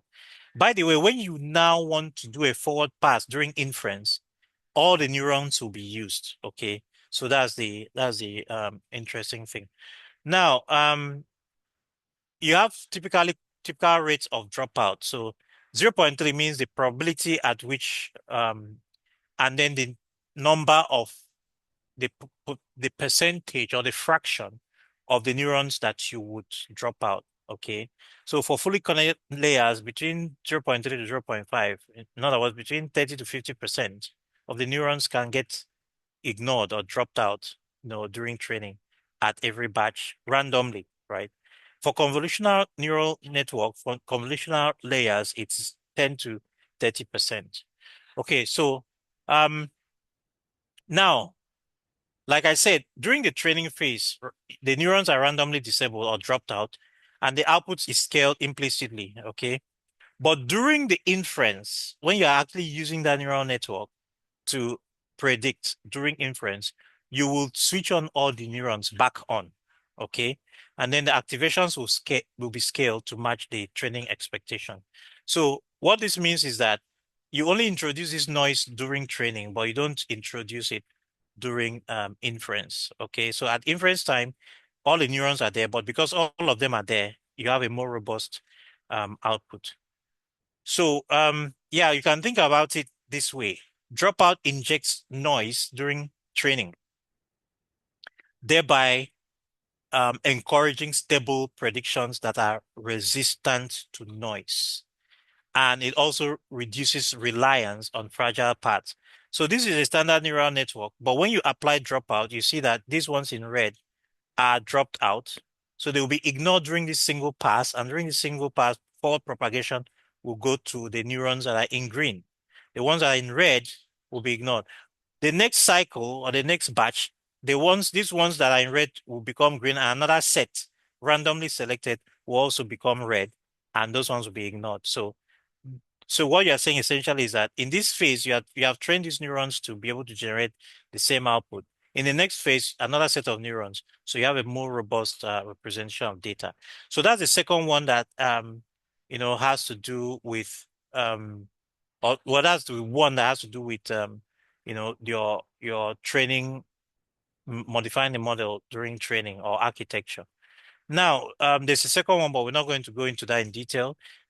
We talk about early stopping. Like I said, early stopping is also a kind of regularization, but it's now based on training through time, regularization through time, where you try to detect when the validation error begins to diverge. So you can see this is a good example of a curve where you see that validation error, this is the loss that you calculate by applying the same loss function, whether it's BCE loss or MSE loss, to the validation data set, okay, based on that model. And this is the loss based on the training data set.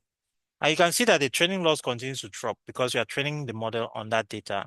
But at some point, the validation loss begins to diverge. You can see it really diverges. And at this point, not only is it diverging, it begins to get worse. It begins to increase, right? The divergence increases and the actual value of the error increases. So early stopping is being able to detect where this thing happens and say, okay, stop training here. Let us take the model at it as it was at this point. Okay, we'll take the model at this point. Forget whatever versions of the model that we had that came later. Okay, so you stop training when validation performance stops improving before you start overfitting. So you have to keep monitoring the validation loss and you keep saving each model, right? So there has to be a checkpoint where you save each model.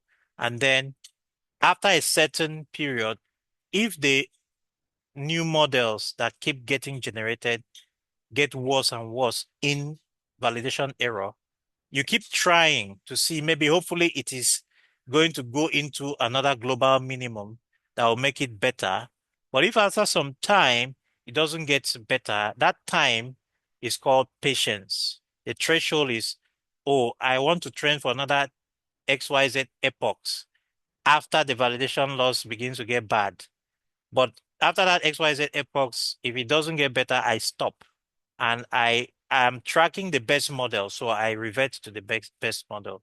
So why early stopping is good is that in the situation where you don't have a choice on your architectural change, you cannot change the architecture, then it is a good way of stopping. And this is where some people have said before, is it good to train models for too long? Yes and no. Well, too long is no. It depends on what you define as too long. But sometimes for some models, you may have to train them for a long time. But the main thing is you have to check these things. So you cannot just say, I stopped training because this model stopped learning, right? Instead, I stopped training because validation error started increasing. So the other thing is it has a minimal compute overhead. You don't have to do additional compute, unlike something like dropout, where you have to do additional compute, and the L1, L2 regularization, where you also have to do a bit of additional compute. And it works with any optimizer, irrespective of which one. So at the end of the day, it really matters that you are able to read your loss curves. That's the most important diagnostic tool for you to identify. So what are the things you plot? You have to, at the very minimum, plot the training and validation losses.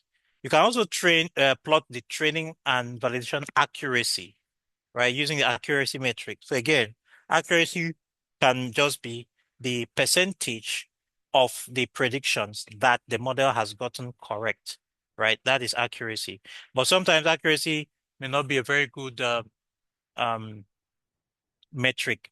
It's good to watch it, right? But if you want to use to detect overfitting or underfitting, you use these two. So typically one of them will be plotted in one color and the other one is plotted in another color so you can see. So you plot training loss, validation loss. Um, so when we talk of model capacity issues, that becomes obvious.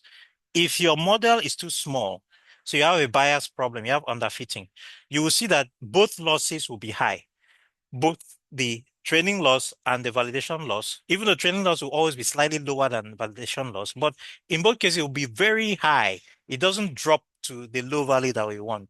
So you know that you are underfitting, okay? Um, you also have flat curves. So no matter how much you train, the curve just continues to remain flat, okay? And model is too weak or learning rate is too low. That's typically what causes underfitting. The model is too weak, all right? The parameters in the model is not enough to match the number of features times the data set that you are training on. Okay. The other thing is you could have a model that's good enough, but your learning rate is too low. So it is not learning fast enough, or it got stuck in a local minimum. Okay. In which case, you either increase the learning rate or you look for a different optimizer to see if you can rejig. Okay.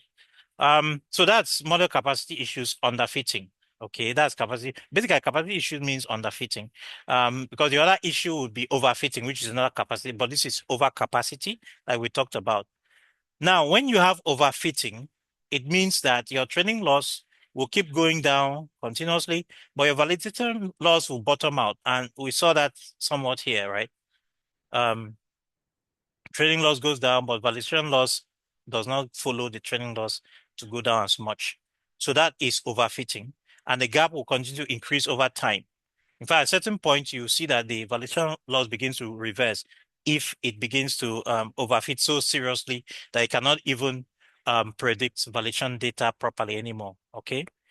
But if you have healthy training, both losses will decrease. So this is a good example of healthy training, where you see that training and validation loss are going together, right? And you see a small stable gap, okay? And validation will always track training loss in a way. So this is good example of healthy training. The other thing that this uh, charts or curves will expose to you is optimization failures if you're using wrong optimizers and so on, right? The learning rate problems. If your learning rate is too high or too low, if it's too high, it kind of blows up immediately. It will not even, it underfits if the learning rate is too high. And sometimes you even have the loss increasing rather than decreasing because you're basically um, your gradients are blowing up, right? And the model is jumping out of the loss the loss gradient is climbing up the loss gradient instead of going down. So if you have a situation where your loss is increasing, right, it means your learning rate is much, much too high and you have to reduce it. So these are the things that help you. If you don't plot loss curves, you are basically training blindly. And if you are training blindly, you will never get a properly trained model. Okay. So these are some examples of loss curves, and I would like you to look at these loss curves and tell me what they mean to you. So for example, in this one on the left, the training starts off higher than the test, but it comes down. So like I said, test and validation can be considered the same in a single session of training. So you see here, the training is going down, okay? And the test is also going down with it. But you can see that the difference is gradually increasing. If you were to kind of smoothen out this curve, right, and smoothen out this one, you see that the gap is actually increasing. Now, interestingly, I would like to ask if you can type on the chat, um, what what do you think was the optimizer that was used to train this? Why is the training jumping up and down? All this noise. Which optimizer creates this much noise? Who can remember? SGD, stochastic gradient descent, will create this amount of noise. So this already tells you that. Okay. Um, so second one, I would like another answer. At which point did we begin to overfit on this one? Who can tell me? Which point in the epoch? Is it 10, 20, 30, 40, 50? You can type in the chat.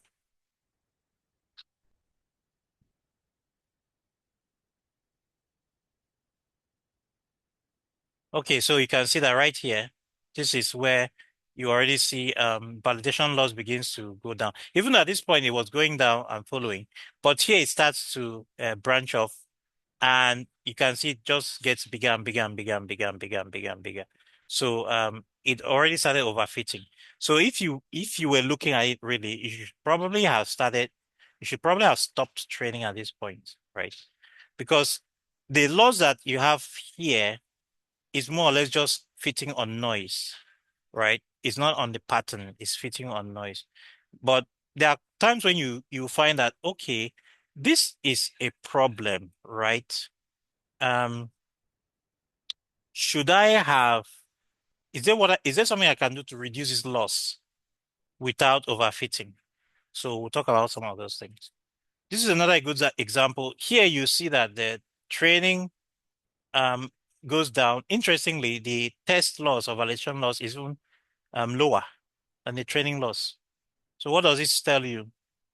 For me, this means there's something wrong with the model because a model I'm training cannot be, it's either there's something wrong with the model or the test data is too simple, that the model is able to predict it easier and get a much better loss. It could also mean that the test data is maybe um, much too small in quantity, right? The test train percentage split may be much too small for the test. So you're not really getting any data that is adding up, okay? But in most cases, yeah, it could be the model is having problems because how am I training this model and the test data is much less. So check your model and confirm if there are problems. Also ensure you have enough test train split. Typically, it should be 80-20 or 90-10 or 70-30, depending on the actual size of the data set, okay, and also the model that you're training. And also check your code. Maybe your loss, you're calculating there might be a bug in your test loss calculation, equation. Or if you use two different loss functions, you could mistakenly use two different loss functions to calculate training loss versus test loss. These are all things you need to check. Now, this one is very interesting. The blue is the training loss and it's increasing rather than dropping, while the red is the test loss and is dropping. Now, if the training loss is increasing like this means there's a problem with the model or your learning rate is too high. I just mentioned that if your learning rate is too high, your model is not going to get better, it's going to get worse. But the question is, why is the test loss also reducing instead of getting? But you see, there's a bit of symmetricity here also. When this goes up, this goes down. So there might be a problem in the model in this case. I would have said, oh, maybe you're using two different functions, right? One for training loss and one for test loss, but would not have this kind of, well, it could have this kind of symmetricity, but this could indicate a problem in your model. So the general takeaway from all of this is that one, when it comes to loss surface generalization, um, flat minima is good. Small parameter changes will lead to small loss change. It gives you better generalization and more robust to noise. If your training settled on a flat minimum, but if your training settled on a sharp minimum, right? Sharp minima will be very sensitive to perturbation, so slight changes, because the minimum is basically like this, right? So here's the difference. Let me see if I can sketch this between a flat minimum and a sharp minimum. A flat minimum could be something like this, right? While a sharp minimum is something like this. So if you look at it, a flat minimum, you can see that the actual value of loss in a particular region is, let's say between this and this, right? In this entire big region, you have just a small change in your loss. So in a small region, but here, right, in this small region, you can see how your loss changes. Your loss changes a lot. Okay. In this same small region, if I were to look at this, the loss will only change by this much. So in a flat minimum, you get better generalization because the small changes in parameters will lead to small loss change. It's more robust to noise. Sharp minimum will often overfit. Okay. So that's it. Then one thing with stochastic gradient descent is that the the SG tends to have a bias of its own, right? And that bias is that um, it tends to push optimization towards a flatter minimum. So that's why SGD is good. If you are using a model if you are training a model to predict really noisy stuff, okay, it's it you end up with a model that is more stable and resistant to noise because HGD will typically push your model weight towards a flatter minimum in the loss landscape. But Adam will tend to result in a sharper minimum. And that's why Adam is not really good in generalization. Okay. So generalization is really about where your model lands on the loss landscape and not just how low the minimum is, right? So that's an interesting thing to take note of. And it can inform your decision of what should I use, when I'm training these models. When validation degrades, right, what it means is that you are overfitting. So you add regularization if there was none, or you increase it if it was already there. You reduce the model depth or width. Once you reduce model depth or width, you are reducing model complexity, you are reducing model parameter count, right? So the model is going to have less parameter and is going to be less likely to overfit. Or you collect more data because again, more data, there has to be a correlation between the size of your data set, the number of features, and the size of the model number of parameters. If you have a model that has plenty parameters, then you have to have plenty data. If you have a model that has small parameters, you have to have small. If your data is small, take model that's smaller in terms of parameter count. So if you have a model that is big, collect more data, right? Data augmentation is basically the same thing as collect more data, except that instead of going out into the field to field questionnaires or collect more data, you use methods to synthesize, synthetic data. That's what data augmentation is. You synthesize more data either by generating it or by transforming the existing data you have. So for example, if you're training on images, you can flip the images, you can rotate the images, you can scale the images, you can make them smaller, you can introduce some noise, into the images, you can change colors, you can do all kinds of transformations on images.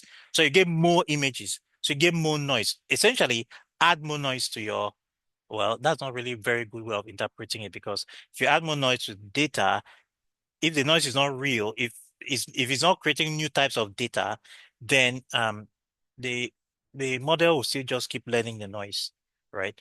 So, but you want more types of data, you can increase or get that by data augmentation. Lower the learning rate. If you lower the learning rate, then the model learns slower. So it's less likely to overfit. It's also less likely to get into deeper minima that will mean it is better in general. Apply early stopping. We've seen that one already. Once it begins to degrade, you stop it and go back to the best model you had before the degradation. Okay, so how do you debug your model training? This is just a summary, okay? The key questions to ask, is your training loss decreasing or increasing, or is it staying the same? Is your validation loss diverging, or is it tracking the training loss? Okay. Are gradients stable or not? Are the weights exploding or diminishing or dying? If the gradients are not stable, that means probably your learning rate is too high. Okay. Even though at the beginning of training a model, the learning rate can be high, the gradient, it also means the gradient is too high. That's why you have a large gradient at the beginning. And if you have a high learning rate at that large gradient, then you can have your uh, model parameters explode basically and become too large. Okay.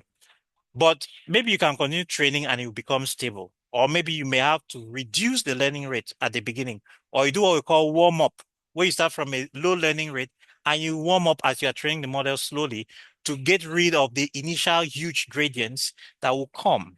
And then you go to the high learning rate. And then at the high learning rate, by that time, the gradients have stabilized and the high learning rate will not cause a lot of problems to your training. And then you begin to train either at that learning rate or you use a learning rate scheduler to even reduce the learning rate over time, maybe like cosine, annealing, and so on. Okay. Are weights exploding or dying? So you need to check your weights. If your weights are exploding, you need to use regularization. If you are dying, maybe regularization may not solve because regularization tends to like low weights. So you need to think of another way to do that. Okay. So these are the questions you ask, and then you think of, okay, how do I solve this? Okay. Some of the tools that you use to know this is loss curves. The loss curve helps you to compare your training versus validation loss to know whether you're overfitting. Your gradient norm allows you to check whether your gradients are stable or whether they're exploding or diminishing.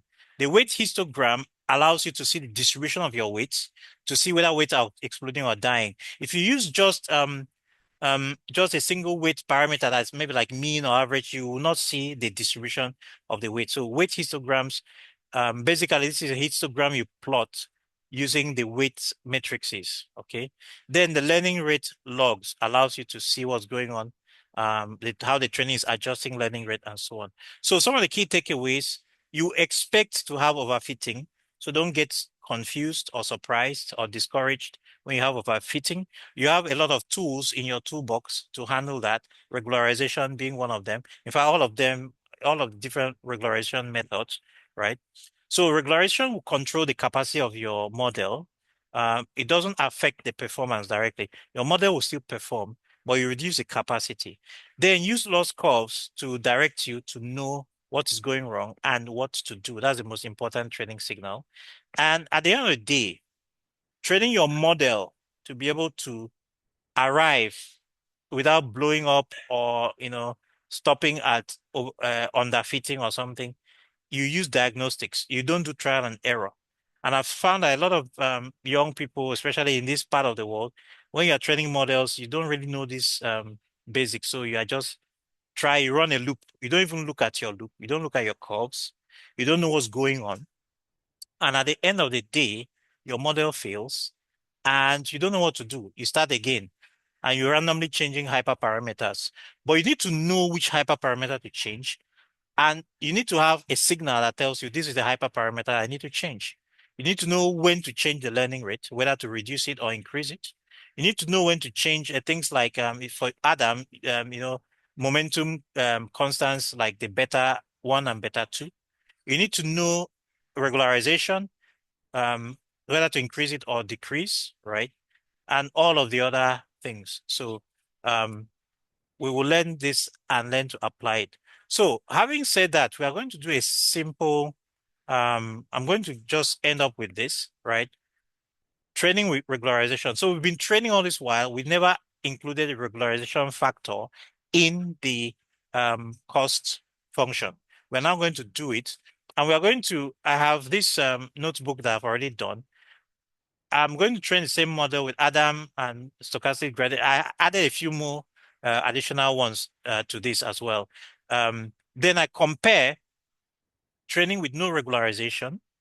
We look at the curves. We are going to look at the training loss and the validation loss. We'll also look at training with only L2 regularization, with only L1, with only dropouts, and early stopping, where we basically figured out how to stop things. So we are going to check this out shortly. Okay, so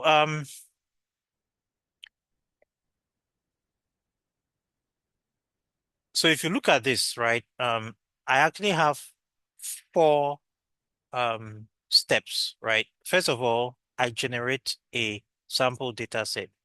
The sample data set is designed to overfit, okay, on a simple neural network model, okay? So this sample data set is a very small data set. It has a nonlinear target.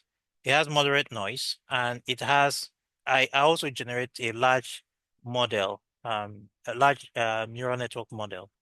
Okay, so the data set is just a noisy sine wave, basically a sine wave that I generate, and then um, we add some one-dimensional noise around it. Okay, so the reason why this works very well for this demo is the function is a true function, a simple sine wave, so it's easy for us to plot. Because it's a simple sine wave, there is a tendency for the model to want to memorize um, the additional noise. Because since it's a simple function, it will be easy for the model to learn this basic function with just a very little piece of its capacity, right? Then it will have a lot of extra capacity left that it will just begin to learn the noise, okay? And it will be easy for us to visualize. So let's get to it. So first of all, yeah, we import the torch.nn, which is the neural network submodule. We need NumPy as well. We need matplotlib. And then I do this manual seed and random seed to ensure that each time I create a torch model, I am going to kind of get more or less the same parameter. So it's the same model. Okay. So that's the first step. Then we generate a noisy data set. So this is basically lean space. Lean space, we want 30, right? Very small training data. So we deliberately only take 30 data points, right? And we create the X values by using lean space across this -3 to 3, right? So we are going to select 30 data points between -3 and 3, right? In a linear space. That's what linear space means. So it's going to be uniformly distributed, the actual values. And we can print the values here so we can see how they look like, the X train and the Y train, the X train. So here I did not really do test train separation. I just separately generated them for the purpose of the demo so that I can have good control of it. Yeah, so this is a tensor. I would like to see the length. So instead of just this, you can see it's equally distributed, -3, -2.7931, -2.58, -2.3. It's kind of a uniform distribution. So there will be 30 of them if you check the shape, right? If you check the shape, it's basically just a a a matrix 31, 31. Okay. So that's the X values, and then the Y values are calculated by applying the sine wave function on the X, but also adding some random noise. So we take some random noise around the same X values and we multiply by 0.3 so that the random noise doesn't go too far away. Okay, so with this, I have generated X values and Y values. Then we create a validation data. So validation data, we create more data points for the validation data, 200 of them as opposed to 30. Then again, we use the same linear space to basically generate 200 data X values between -3 and 3. This will be the validation data. And then for the validation Y, we don't introduce any noise. We just do the sine wave function on the X values. So that's why when you plot these two, you now see that the black line is the validation data that is a perfect sine wave, while the red, scatter plot is the training data, which is still following the sine wave, but you can see the noise that is added. So it's noisy data around this sine wave. So we are expecting that when we take this noisy data, these red dots, to train a model, the model should actually learn a sine wave. It should actually learn a sine wave because that's the real signal in this thing. The rest of it is noise. Okay, so we go ahead to now start by looking at the neural network that we will use to overfit. So we create a net, right? This can also, you can use nn.sequential as well to do this. So it doesn't really make well, it's actually nn.sequential that we use, but we encapsulate it inside our own class. So the forward is basically just to run the nn.sequential. So you can see that this is a very large neural network with a lot of parameters. You have its first linear layer with a single input, of course, a single X that's coming in, and it has 128 hidden layers in the first hidden layer, 128, another 128 neurons in the second hidden layer, right? 128 neurons in the first and second neural hidden layers, and in third hidden layer, same thing. So you have 128 times 128. Remember the weight, the parameters is always the product of inputs times output. So here you have 128 times 1, which this actually is 128 times 1, which is 128 weights, okay, plus 128 biases, okay. So that's going to give you 256 parameters altogether on this layer. The ReLU doesn't have parameters, it just calculates activation. Now this one is going to have 128 times 128 because there are 128 inputs and 128 outputs, okay? Which is going to be the square of 128 and 128. So 128 is 2 raised to power. I used to know this. 2 raised to power 7, right? 256. Yeah, 2 raised to power 7. So this is basically 2 raised to power 14. 2 raised to power 14, right? Um, which is 2 raised to power 14 is 2 raised to power 4 times 1024. 2 raised to power 4 is 16. So it's basically 16 kilobytes. So 16 times 1028. Okay. Um, 16 times 1028. I can't remember the exact number, so I'm just going to call it 16K. So 16K parameters um, plus again 128 biases, right? So 16K weights plus 128 biases, which again will give us 16K 128. Okay, so same thing with this one, right? We can actually do the maths shortly here, which I can easily do. And here it is the same as the first one, 128 times 1, except that the bias is a single bias, okay? The bias always equals the number of neurons, which is the number of outputs. So 128, this is now 1 times 128, which is still 128, plus one bias is just a single bias. So that will be 129. So this is 129 parameters. So when you add all of this, we can do that simple. Total params is going to be 128 times 1. Uh, let's see, 128 times 1 plus 128 times 1 plus 128. Okay, so this is for the first layer. And then plus for the second layer, these two layers will be two of them. So basically the same thing. 2 times 128 times 128. Okay, that's the 16K width plus 128. Okay, so that gives you for the two. And then the last layer is 129.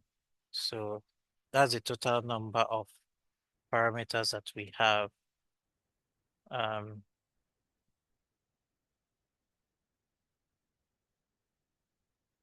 all right. So um,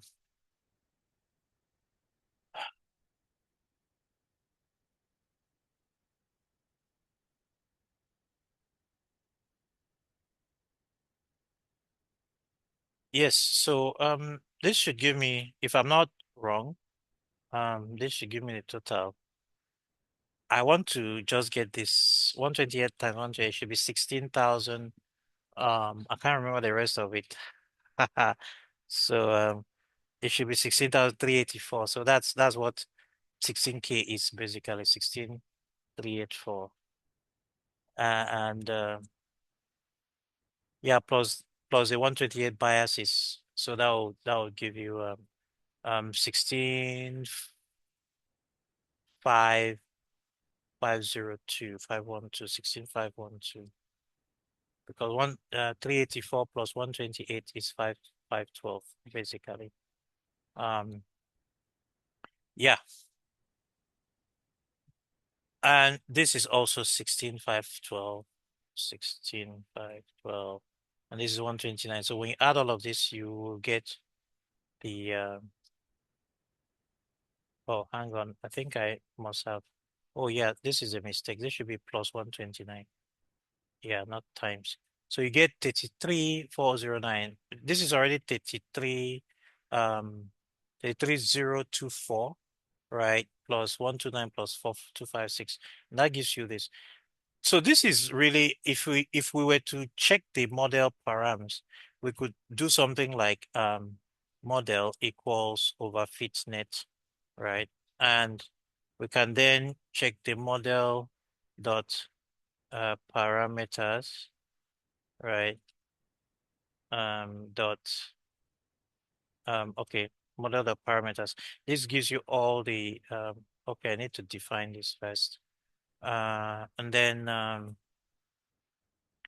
Yeah, so you can just do the length of it, and that should be close to what I just calculated.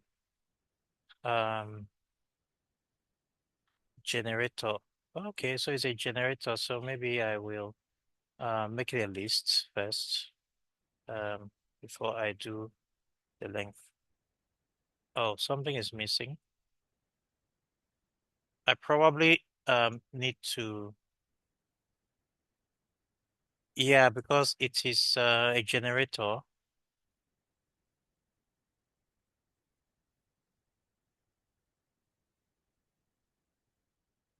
I'm going to check this later on.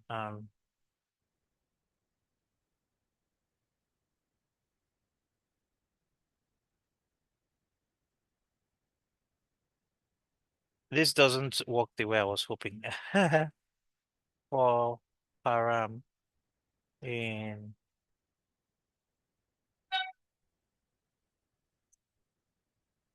yeah, so the reason why it is 8 is because parameters is not actually giving me the total of all the parameters. It is rather giving me on a layer by layer basis. So you have one, two, three, four. There are actually four layers here, right? And has each layer has each layer has the weight and the bias. So um I could then do the length here. The generator kind of just gave me the length of the total bunch of parameters. So you can see the total bunch of parameters is yeah, 128, 128, 128, 128, 128, 128, then 1, 1. So 1, 2, 3, 4, 5, 6. If we add this all up, I think we could um size equals to 0. We can just say size plus equals length of param, and that's it. Okay. Still looks small though. Um, Probably because it's not calculating the full weight. Anyway, I'll come back to this. It was a digression anyway. So we have this defined, and we have we now do the training loop. So remember in the training loop, we talked about regularization. So how do we implement regularization? Um, it's actually very simple. Um, if you were doing it manually by yourself, right, by calculating, what you would have done is to add it to the cost function. But in this case, what you would do is in the cost function itself, right, you are going to implement the regularization in the cost function. Now, and I'm going to show you how to do that for each of them when we go through each of the different methods. But for now, we just have a this loop, this basic training loop. Okay. So this basic training loop, train model loop. Now, if you look at the train model loop, we have already created a cost function. We're using a mean square error loss. Remember, we're doing regression here. We are trying to predict the exact values on the sine curve. So simple training loop, right? I keep track of training losses and validation losses, both. I switch the model into training mode. So what this does is it switches into training mode. So things like dropout and so on will be activated. If you do not do this, you might be in a situation where you might actually be in inference mode and dropout and the rest of it will not be activated, but you want it to be activated. Then optimizer zero grad, we are basically saying clear off all gradients. We are starting from no gradients. So we do the same thing. We do a prediction. We calculate the loss from that prediction by comparing the prediction with the value that we are training on. right? Using the criterion function, in this case is the mean square error loss. And then now the thing is this, I have to incorporate this manually into the training um, loop, simply because PyTorch doesn't actually implement L1 regularization. And the reason why is, like I said, L1 regularization is not normally used for neural network training, and PyTorch is really designed for neural network training. So they didn't bother to include it, like so I can easily use it. So we have to manually do it in this case. And the way we're manually doing it is that if we specify that there should be an L1 lambda, remember lambda is the factor that you use to determine the amount of regularization. So if it is specified that it's more than 0, that means I want some regularization. So we calculate the penalty. And to calculate a penalty, remember the L1 is, like I said, is the sum of the um, absolute value of the weights, right? That's L1 norm. Um, is the L1 norm. So we are taking the absolute value of the weights and then we sum it. So if you look at the weights are model the parameters. So what I just did now, where you can see that model the parameters is actually giving you parameters on a layer by layer basis. So again, let me just display instead of you know I could display all the parameters, but let's just display the length. So you will see that 128, 128, 128, 128, 1, 2, 3, 4, 5, 6. So these are the first layers, right? These are the first layers. 1, 2, 3. Okay. Um, well, okay. I think the way they are looking at the parameters is this one, the weights that link this one to this, that's 128. The weight that links this one to this, that's 128. The weight that links this one to this, that's 128, right? And times 2, it should actually be 128 times 128. So we get 6, right? And then 1 is biases, right? Output bias. This should actually be a parameter as well. Um, so by the time you sum all of that, that is the sum of all the parameters that we have. I'm still surprised that this is not 128 times 128 like I would expect. Rather, it is they're doing a sum of all of this. I did a product. Anyway, something to look into. So by taking each of the larger containers, and then for each of these larger containers, we take the absolute value of the parameters.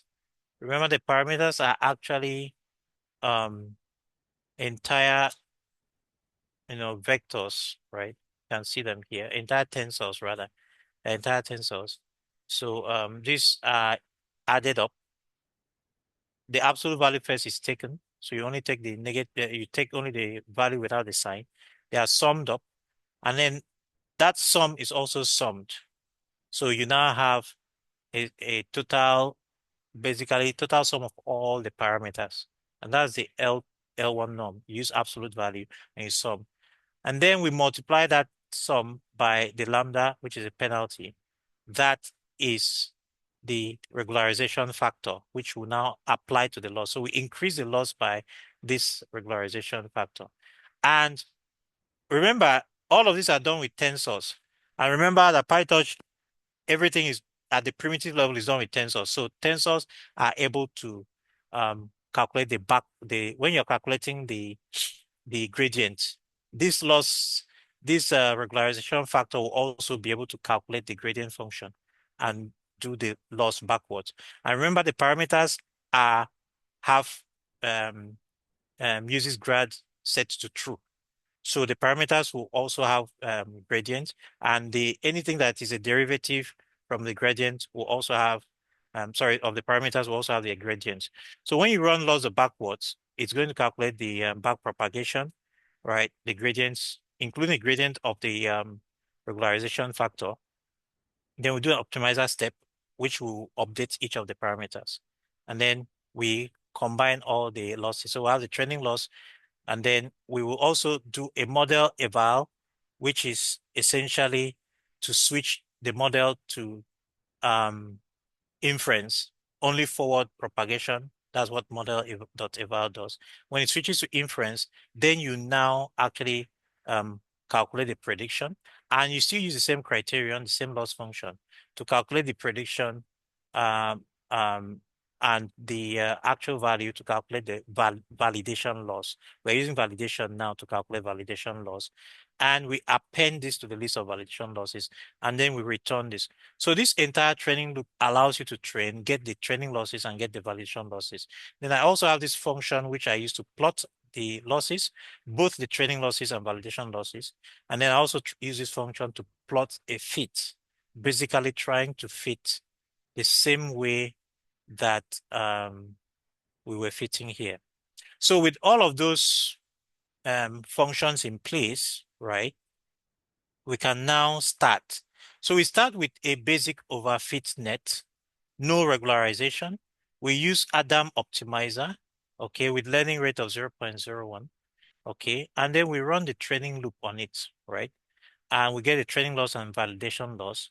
And then we print the losses, and then we print the model fit. And this is what you will see. Um, the number of epochs I have here by default is 1,000, so it shouldn't be a lot, okay?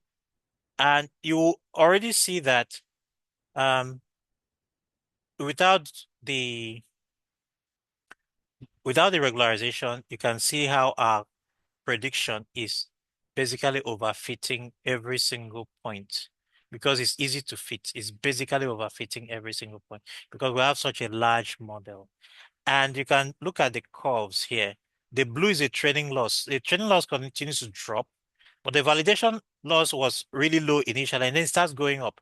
So you can see that at this point already, the model had really learned, but here it begins to overfit. At this point, the training loss crosses and goes beyond the validation loss, and validation loss continues to increase.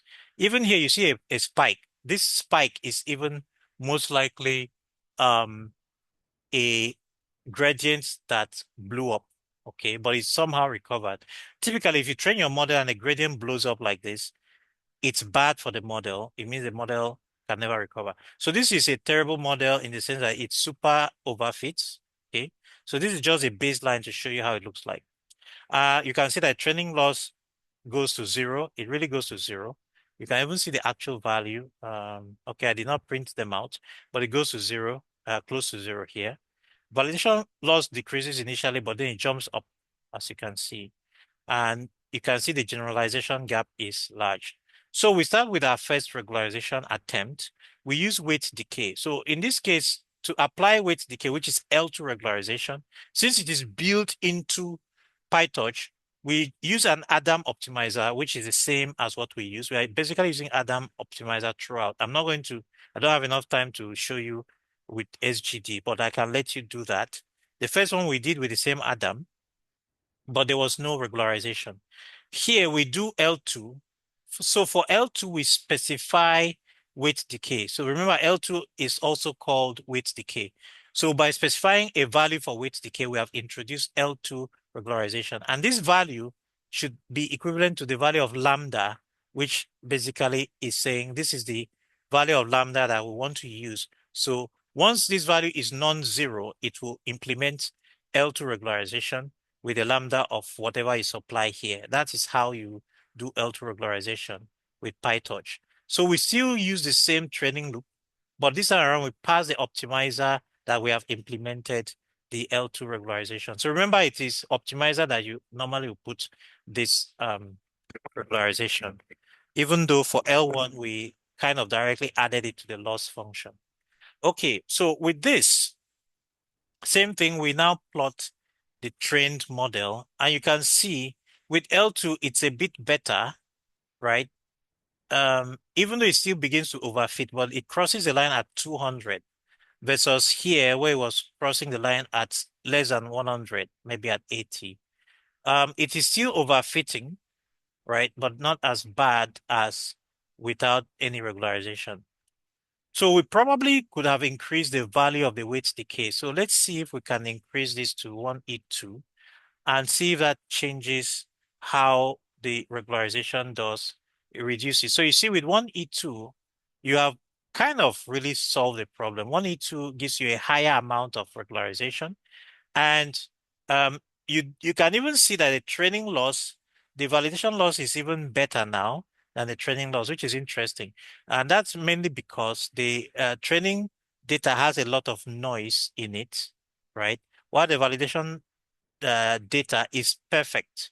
So it is better able to predict the perfect data that doesn't have any noise in it. But this one, this is another case. We saw something like that before, but this is another case where you can see that training loss is worse than, validation is better, but that's because the validation data is perfect. Okay. So it's better able to fit. Now I could decide to go halfway in between this and use 5E3, which is 5E3 is basically, so this is what I use just for when it was 1E minus 3, that was 0.001. 1E, when I used the other one was 0.01. 5E3 is basically 0.05. So this should actually be 5E2, not 5. Yeah, 5E3. I'm correct. I want 0.005, which is in between these two. Okay.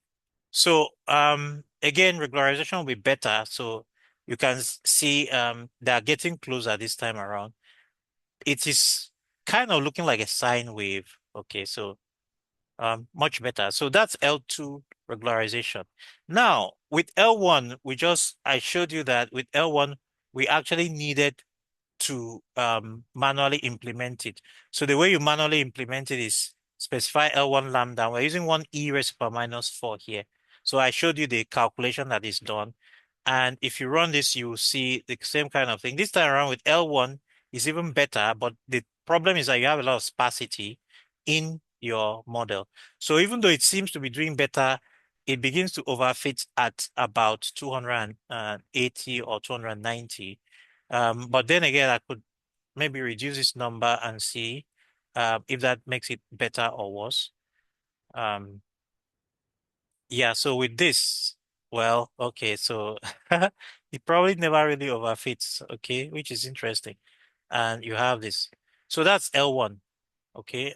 Now, the next one is dropout. So with dropout, we are basically saying add a dropout layer. So you can see that after each ReLU layer, before we connect this previous layer to the next layer, we add a dropout layer. So the dropout, like we said, is some of the neurons will be switched off.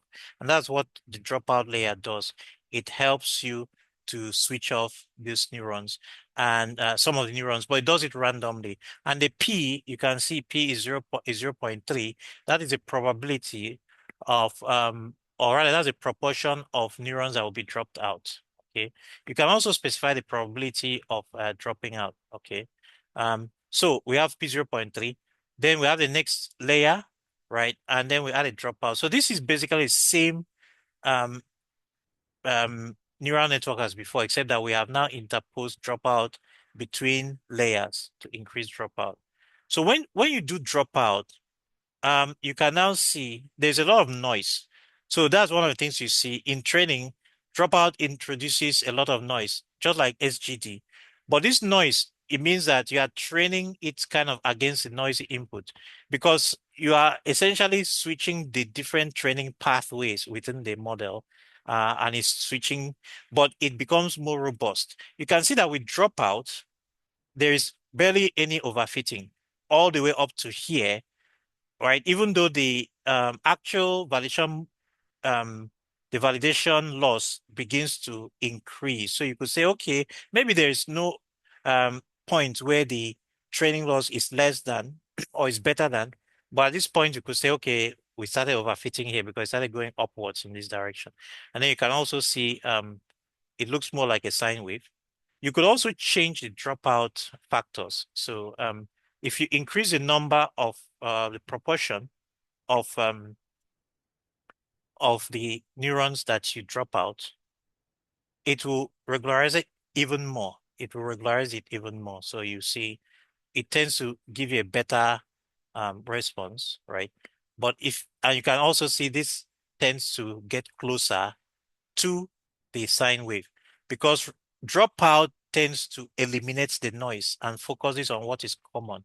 Now let's assume I took this to 5, the amount of dropout that I put in. Um, then this might even become more and more like the sine wave, you can see, because it is essentially learning the pattern itself and the noise is being avoided. So that is dropout. Dropout means you effectively change your model a little bit, but it gets better. Then the last one I'm going to talk about is the early stopping. So early stopping here is we have written a separate training loop here. It's the same kind of training loop. We still have the overfit net. We still use the Adam optimizer. We still use the MSC loss cost function as a criterion. But here we initialize some parameters to know which is the best epoch. We also know keep track of the best value. We start with infinite so that we'll keep going down. Patience is a parameter that tells you how long you have to wait before you actually activate early stopping. You start counting patience from when the loss begins to when the validation loss begins to worsen. In other words, when it begins to increase. And we keep the training and validation losses here. So it's the same loop. You switch the model into training mode, you zero the gradients. So you start and then you calculate the loss. You run the forward propagation through the model, and you get the y hat here. You compare with y train using a loss function. You do a backward propagation to calculate gradients. You do an optimizer step to apply the gradients to the parameters and increase the parameters. So this is a single epoch of training. When you are finished training, you switch the model into evaluation mode, which is just to carry out inference, right? And then you calculate the validation loss with no grad. You put this in touch no grad. So we are calculating validation loss based on the same criterion using the X values of validation to see what it predicts in the validation data set. So we now do a comparison. If this validation loss is less than the best validation loss, we now set it as the best validation loss. This is a way of accumulating, not really accumulating, of finding the best validation loss. And we set the counter to 0. This counter is a counter that we use for the patients. So once you have found a lower loss, you start again, you reset patient's counter to 0.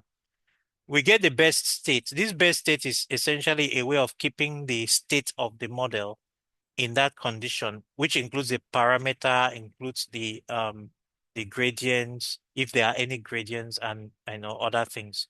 Then we also keep the best epoch to know which epoch gave us the best model. But if the validation loss is not this, that means the validation loss has started increasing and getting worse. So we start the counter for patients, right? We don't do early stopping immediately. We at least wait for the patient's number of epochs. Of course, we also need to keep track of the training and validation losses by storing them in the list. So here is where we check. If the counter is greater than our patients, then we immediately activate the early stopping. We print a message and we break out of the training loop. Then we restore the model. This is very, very critical, right? You have to restore the model back to the state where it was at the best loss, okay? To state at best loss.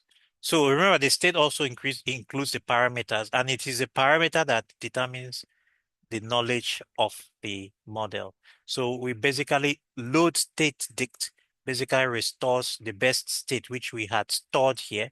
And so we now have model being in that state where it was. And then we now plot all of this. So you'll be able to see that with early stopping, you actually see a plot where the best epoch is here. This is when we had the best validation loss, as you can see, even though it's not the best training loss. And then we waited patience number of epochs later. So the best epoch was epoch 30, right? And then we waited another 50 epochs because our patience was 50.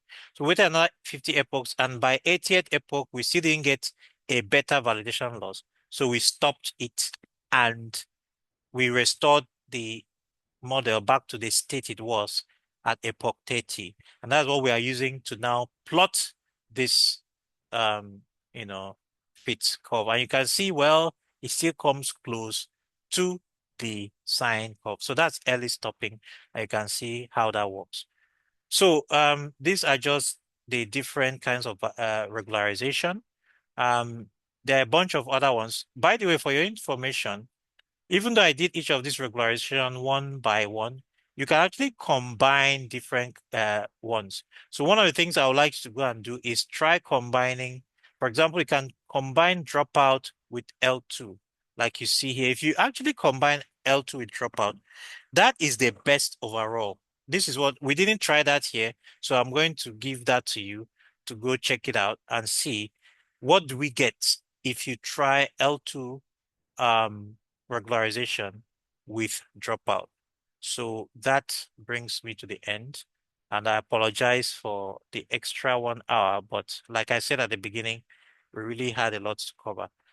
From here on, we will now go into neural network architectures. We are going to start with the convolutional neural network and we'll learn how to train. So at that point, everything we learned here will now apply because you will need to train your models to be good, right? And that's why we went to the extent of doing all of this. That's it from me, and thank you.